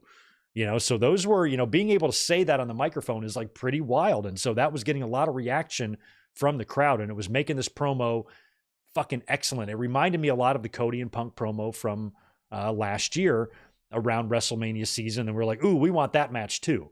And that's probably one we will get. I thought it was weird that that Seth brought up Punk not knowing what it's like to raise a kid. Like, that's a burn. I'm like, him and AJ don't want fucking kids. Rollins being like, you don't know what it's like to raise a kid. Yeah, burn. I'm like, that's not a burn. That's a personal fucking choice. With some people, maybe it's not a choice. Maybe they want to have kids and can't. And in that case, that's pretty sick ass thing to to make fun of them about. But Punk and AJ, from what we understand, don't want any kids, and Punk and AJ are smart. So that is not a burn, Seth Rollins, for Punk and AJ to not desire to have a little shit and piss factory that sucks all their fucking money dry and grows up to resent them and have power struggles with them and makes holidays awkward. No, nobody wants that. So I respect Punk and AJ's decision, and I think it's weird that Seth thinks it's a burn. Seth also called Punk, basically ended with this, called Punk a cancer who must be cut out. So we had guys calling each other cancers. We had references to Vince McMahon. We had references to AEW. We had references to Colt Cabana. And we had references to what each guy did while Punk was gone, what Punk was up to, what Rollins was up to. We didn't see any cheap shots about the UFC, which I'm surprised that Rollins didn't bring that up. But I've heard Rollins admit in interviews that he doesn't know anything about MMA, doesn't watch MMA. He's never been trained in any form of MMA whatsoever. So it would probably be best for Seth not to throw any MMA shade at Punk, because even with a little bit of training Punk has, it's probably enough to whoop Seth Rollins in a fight. So maybe that's why they laid off that. But either way, I am very much looking forward to this match on Monday. I hope it's amazing. I'm going to predict that CM Punk wins the match. I think they will have a return match, and Rollins will win that one. I'd be surprised if it went the other way. It could. Seth could get the win on Monday, and then Punk wins the rematch for the title, but I feel like that would be doing a disservice to Rollins. Even if I'm Rollins, I would prefer to lose on Monday. No, I'd rather lose Monday so I can win at Mania, not the other way around. And for us to assume that these two guys are going to work at Mania, that's a big assumption, because that might not be the case. We've also heard a lot of rumors about CM Punk and Roman Reigns. And if CM Punk and Roman Reigns is going to turn out to be the plan, we could see seeds of that being planted as early as Monday night, because both of those men have huge matches on the show. One of them could interfere in the other guy's match, depending on which one is the main event. And Roman is usually always the main event. I think most fans are going to assume Tribal Combat will be the main event. It probably will be, but I would make a case that Rollins and Punk should get the main event spot on Monday night, because I think I'm more interested in that match. I'm not interested in Roman just beating up Sicolo and putting on the necklace. Punk and Rollins has a lot more real drama, than the fabricated family feud here with the Anoa'i family. So I would prefer Punk and Rollins to close this one out, with maybe Roman Reigns interfering. It wouldn't make sense for it to go the other way. Unless it was an accident. Because Punk wouldn't come out and screw Roman, because Punk was fighting with Roman against the Bloodline at War Games, even though he did that as a favor to Heyman. So Punk coming out and screwing Roman would just be weird. But Roman coming out and potentially wanting to get involved in Punk and Rollins, maybe you don't know what his motivations are, and he ends up inadvertently costing Punk or something. I don't know. But they could plant some seeds on Monday. So here's what we got. On Monday night, we have CM Punk versus Seth Rollins. We have Solo Sikoa versus Roman Reigns.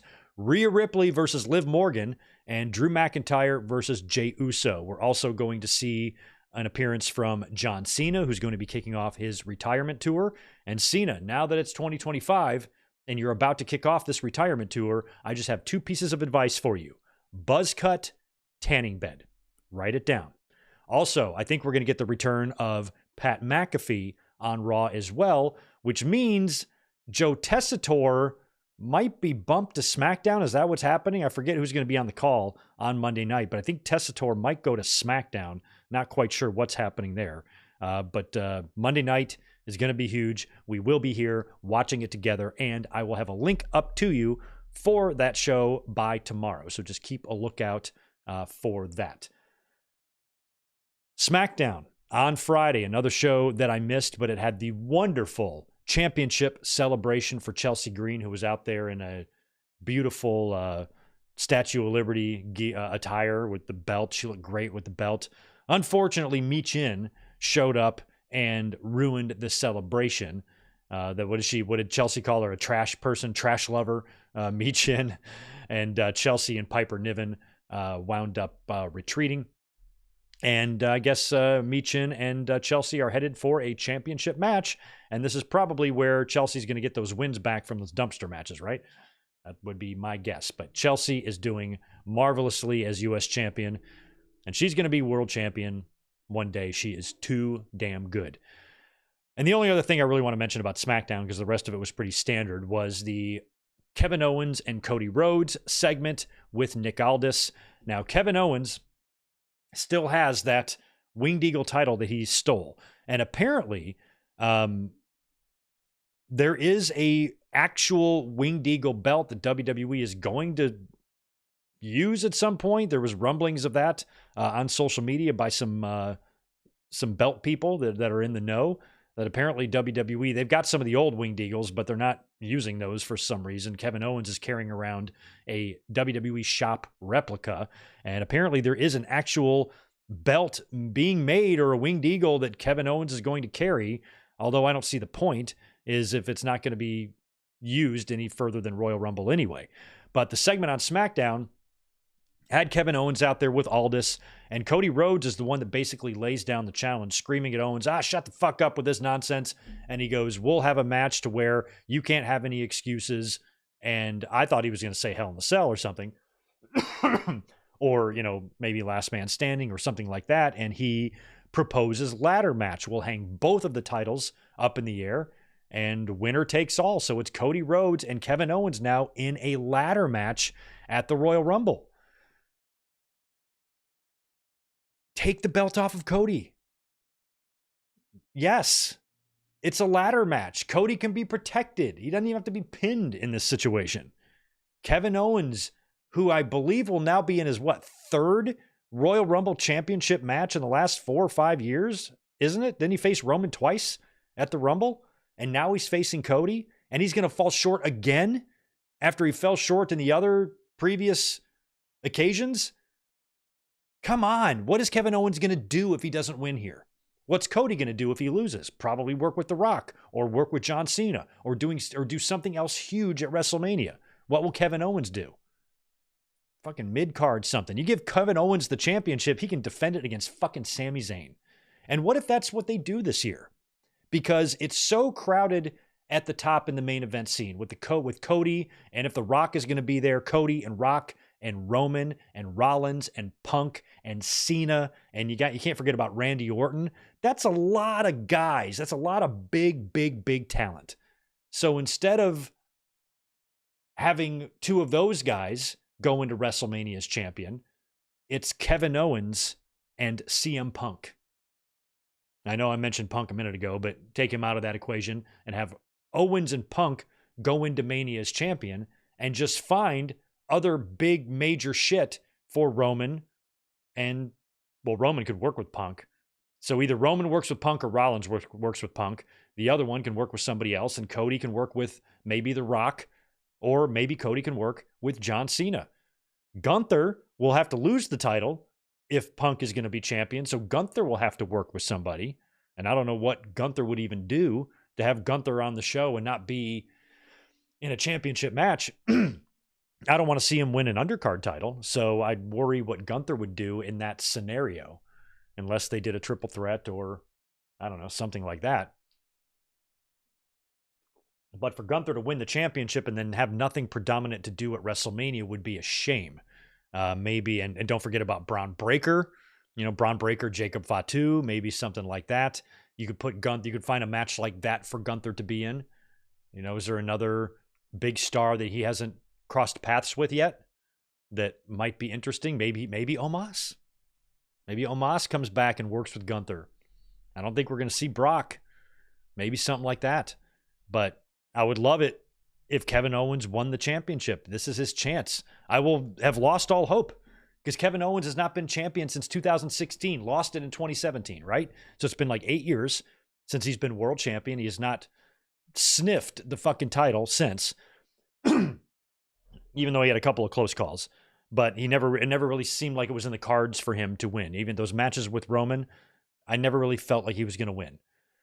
But I feel like he's got a better chance now, especially on a pay-per-view like this in a ladder match. You know, USA Network, Saturday Night's Main Event, I understood. Bash at Berlin, I understood. But now, for him to win, that would be so great. And I kind of want him to. I want Kevin Owens to beat Cody Rhodes. If he doesn't, when is he ever going to win a world championship? I don't think he's ever going to win one again if he doesn't win it here. I feel the same way with the Lions this year. If they don't win the Super Bowl this year, they will not win one. It's just not going to happen. It's not going to happen. So Owens, I think it's time. So I'm still holding out hope. I've been calling his number for the past 2 months now and saying that Owens should dethrone Cody, because if Cody goes into WrestleMania as champion, what's he going to do? Retain? I think the fans, knowing the way the fans are and how they're wired and how they're genetically engineered inside, they will start turning on him if they haven't sort of already. But if Cody holds the title, then retains, and then there's kind of no end in sight for his run, you know, fans are going to start getting that Cena vibe with him, and that might not be what you want. Where if Cody drops it, that gives him an opportunity to win it back. Because one thing about Cody is that Cody would probably, I assume, him and WWE both want him to develop a legacy. They don't want him to go down as a one-time WWE champion. How many times did John Cena hold the title? 16, right? He could break Ric Flair's record this year, this bullshit record. So I think Cody would like to have more than one title run in the company. So he can totally drop it here and he can win it back at Money in the Bank or something. I don't know. He can easily win it back.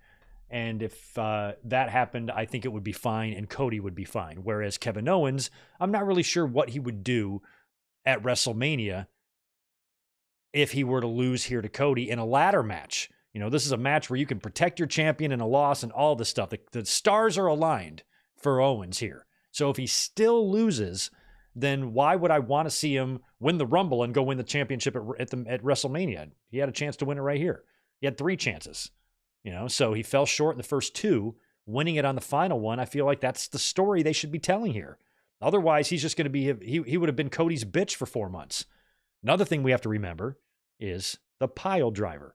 So if this whole thing is done for them to have a ladder match, only for Randy Orton to show up and attack Kevin Owens, allowing Cody to win, and Owens still gets screwed. Here, Cody proposes a match where Owens isn't going to have any excuses, and then he's going to wind up having an excuse anyway if Randy Orton attacks him, and then Cody wins.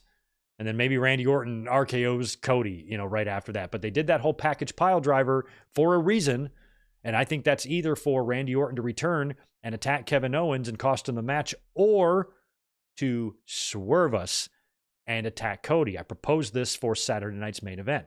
What if Orton came back and the whole point of the package pile driver was to make us fans think that when Randy Orton comes to the ring, he's going to be making a beeline for Kevin Owens, and then he swerves us and nails Cody. And you could do that. It could be an RKO to Cody, and Kevin Owens has got that shocked look on his face, much like he did when Triple H pedigreed Seth Rollins and helped him win the Universal title back in 2016. Owens almost can't believe it, but he's watching Owens, and he's not sure if he can trust it or not, or he's watching Orton, doesn't know if he can trust it or not, and he climbs up, scurries up, grabs both belts, and now Kevin Owens is your new world champion, and Cody Rhodes and Randy Orton can now enter into a program. Maybe it's Cody and Orton at WrestleMania. No title on the line. I don't know. There's lots of different scenarios, and whenever I kind of open or outwardly think, or think out loud about all of the various different ones, none of them sound really bad. It's a good place to be. It's a good position to be if you're WWE, knowing that okay, I can go this way or this way or this way or this way or this way. And all of them look pretty good. Now it's a matter of just picking the best path. And if that's going to be Punk and Rollins, Punk and Roman, Cody and Roman, Cody and Rock, Cody and Cena, Cena and Gunther, Cena and Orton, Cena and Logan Paul. That sounds pretty bad, actually. Let's not do that. But there's lots of different possibilities here. And Rock and Roman. Rock and Roman can still happen. Roman's about to win the Oofalafa back on Monday night. So you could still pay that off with Rock and Roman Reigns having their match. But I feel like the Rock and Roman Reigns in real life don't get along. And I worry that Rock would put him over. So I don't know. Just a thought. Yeah, lots to think about. Man, I'm ready for Monday. How about y'all? Anyway, that pretty much concludes my notes. I didn't want to stay up here too late tonight. I just knew we had to stick around after Fight for the Fallen, because there was so much to get into. Cena versus Joe Hendry. Cena and good mic work. That's wild. That is wild. Let me go back up here and see if I missed any super chats, because I think I've got a few.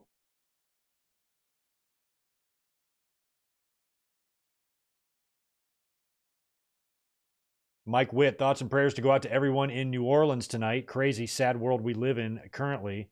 I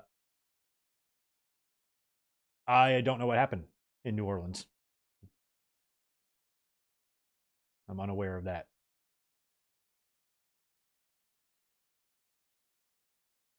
Okay. Bourbon Street attacked. Okay, so what? Somebody drove a truck into people? Ah, fuck, that's so crazy. My God, yeah, that's a shame, man. Let's see who else we got. Mike's got 5 more. It is in LA Monday. Might we get a final boss appearance to confront Roman? That's what I've always thought that they were building to. And I mentioned that a minute ago, that, when Roman finally takes the Ulafala back, that's the ultimate prize. And we've got the tribal chief and the final boss. That has to reconcile somehow. Somebody has to be the head of the family. So Rock, teasing the thing with Cody last year, I was like, well, maybe they just don't give a shit about doing Rock and Roman anymore. But if you do Rock and Roman, Roman needs to beat him. And I don't know if Rock would really be into that. But if they did have The Rock come out on Monday, I think if Roman Reigns and Solo Sikoa main event the show, that could be a good indicator.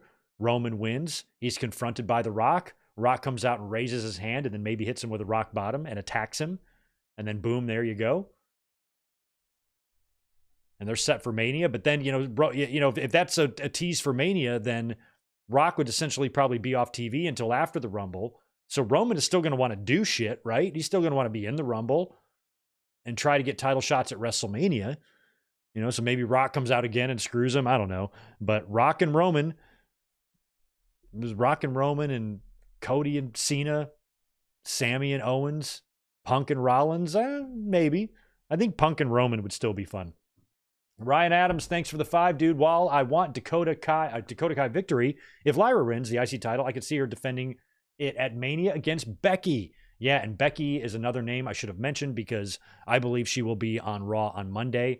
I also think that Charlotte might be on Raw on Monday.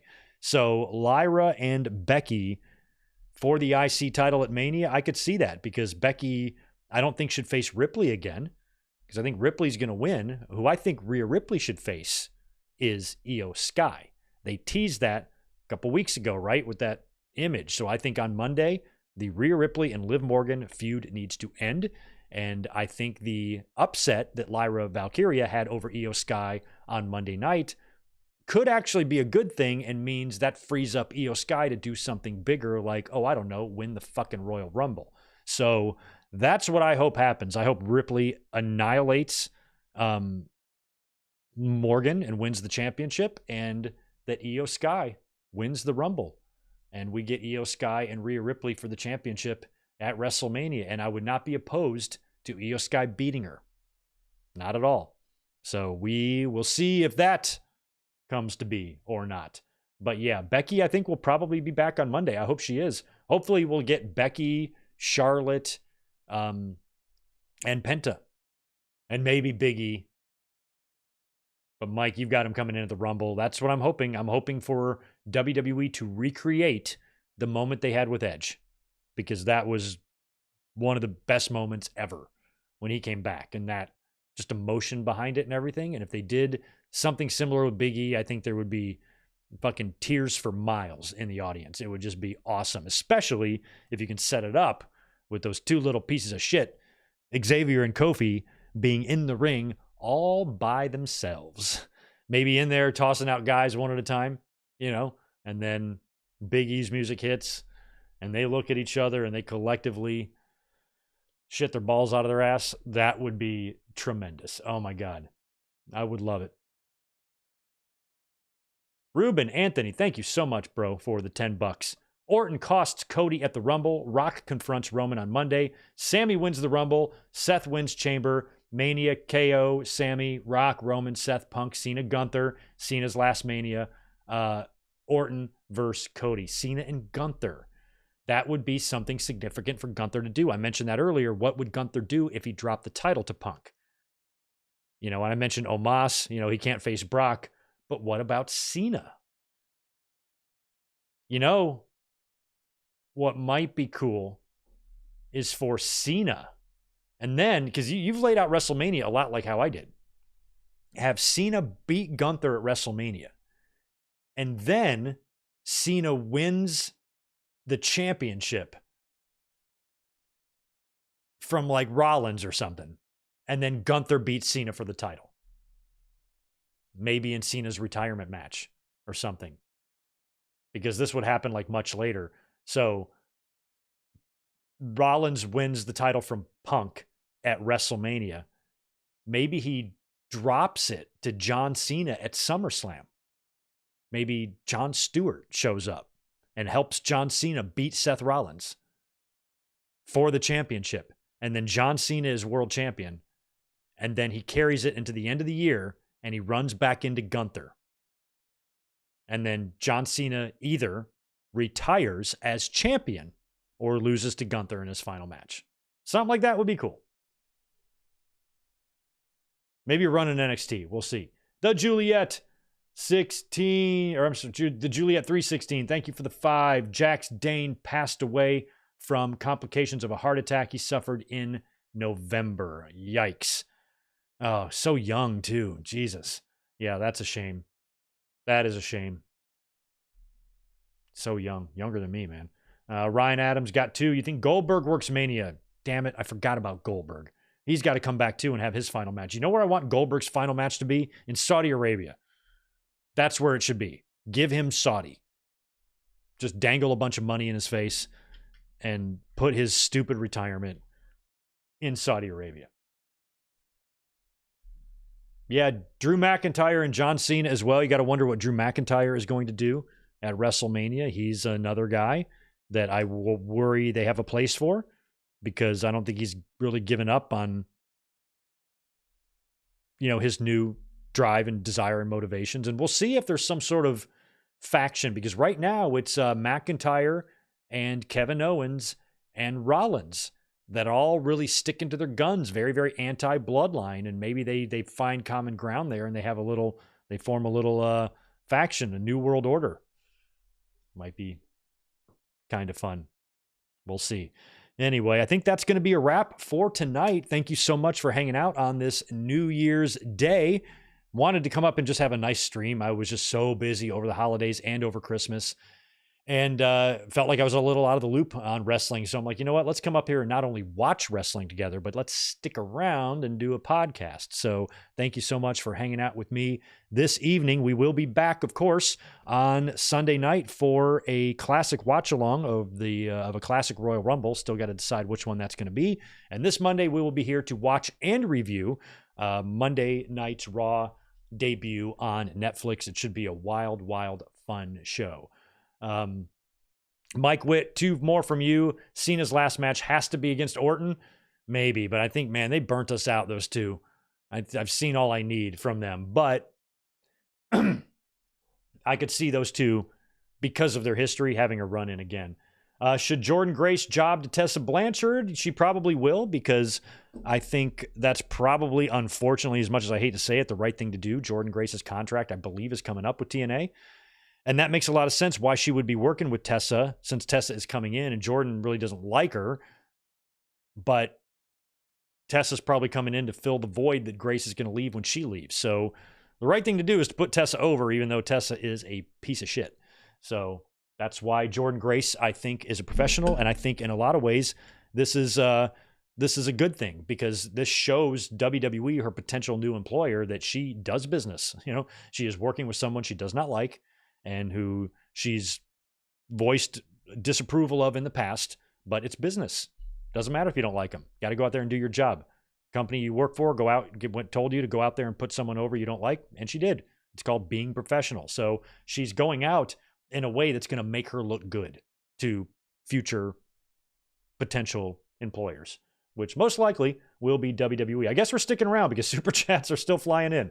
Foxstar Killer, thank you so much for 5. Just finished WrestleMania 2000. Now I got to wait for Netflix to get more episodes of Raw before I can assume, oh yeah, didn't think about that, because they're kind of all staggering in right now. So you didn't get it done in time. You needed to start like a year earlier, and you would have gotten it all in. I'm trying to think. I've got all the episodes. Oh, well, no, I don't. I don't have them all, though. That's right. You've made it through 2000, so I only have one more year's worth. Yeah, I'm hoping that it doesn't take too long. Usually something like that shouldn't take any more than a couple of weeks, but hopefully you're not waiting forever for that content to start arriving. Ruben Anthony's got $2 add-on. Drew versus Sheamus for the IC. Goldberg versus Braun Breaker. Who the hell has the IC right now? Braun Breaker does, right? You could do Drew, Sheamus, and Breaker like they did with Gunther and do a triple threat, but that would be weird. Drew and Sheamus for the IC. Oh, yeah, I kind of forgot about Braun Breaker. I feel like maybe it'll be Drew and Braun Breaker. What about Drew and Braun Breaker? Why not? Drew wins the Intercontinental Championship at WrestleMania from Braun Breaker and then maybe drops it to Sheamus. I don't know. Goldberg versus Breaker. Goldberg versus Breaker will be fine as long as Breaker breaks Goldberg in half. Zane, you are going to be at Raw. Nice. Heading over to the Intuit Dome. It looks like it's a nice facility. All the best, man. Tweet me a pic if you can. Oh, all the April 2000 episodes are absent currently. That sucks. But one of those episodes, I think, is the one where Jericho wins the championship, right? In that fast count by Earl.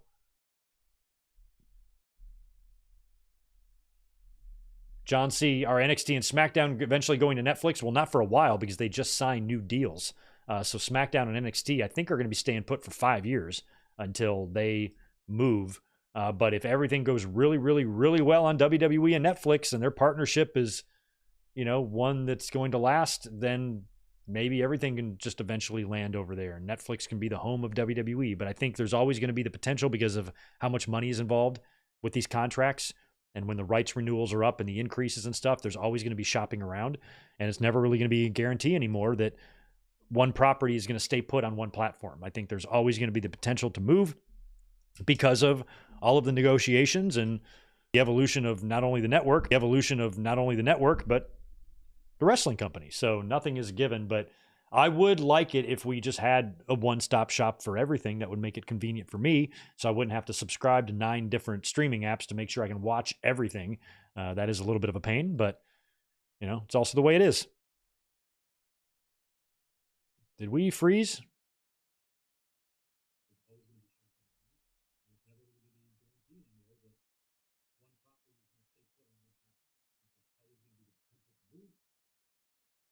Okay, there we go.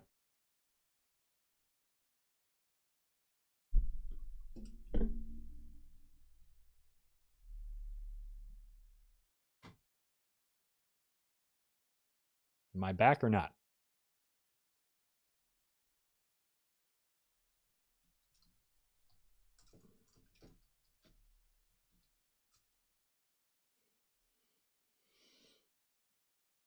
Because of all of the negotiations and the evolution of not only the network, but the wrestling company. So nothing is given. I feel like we're.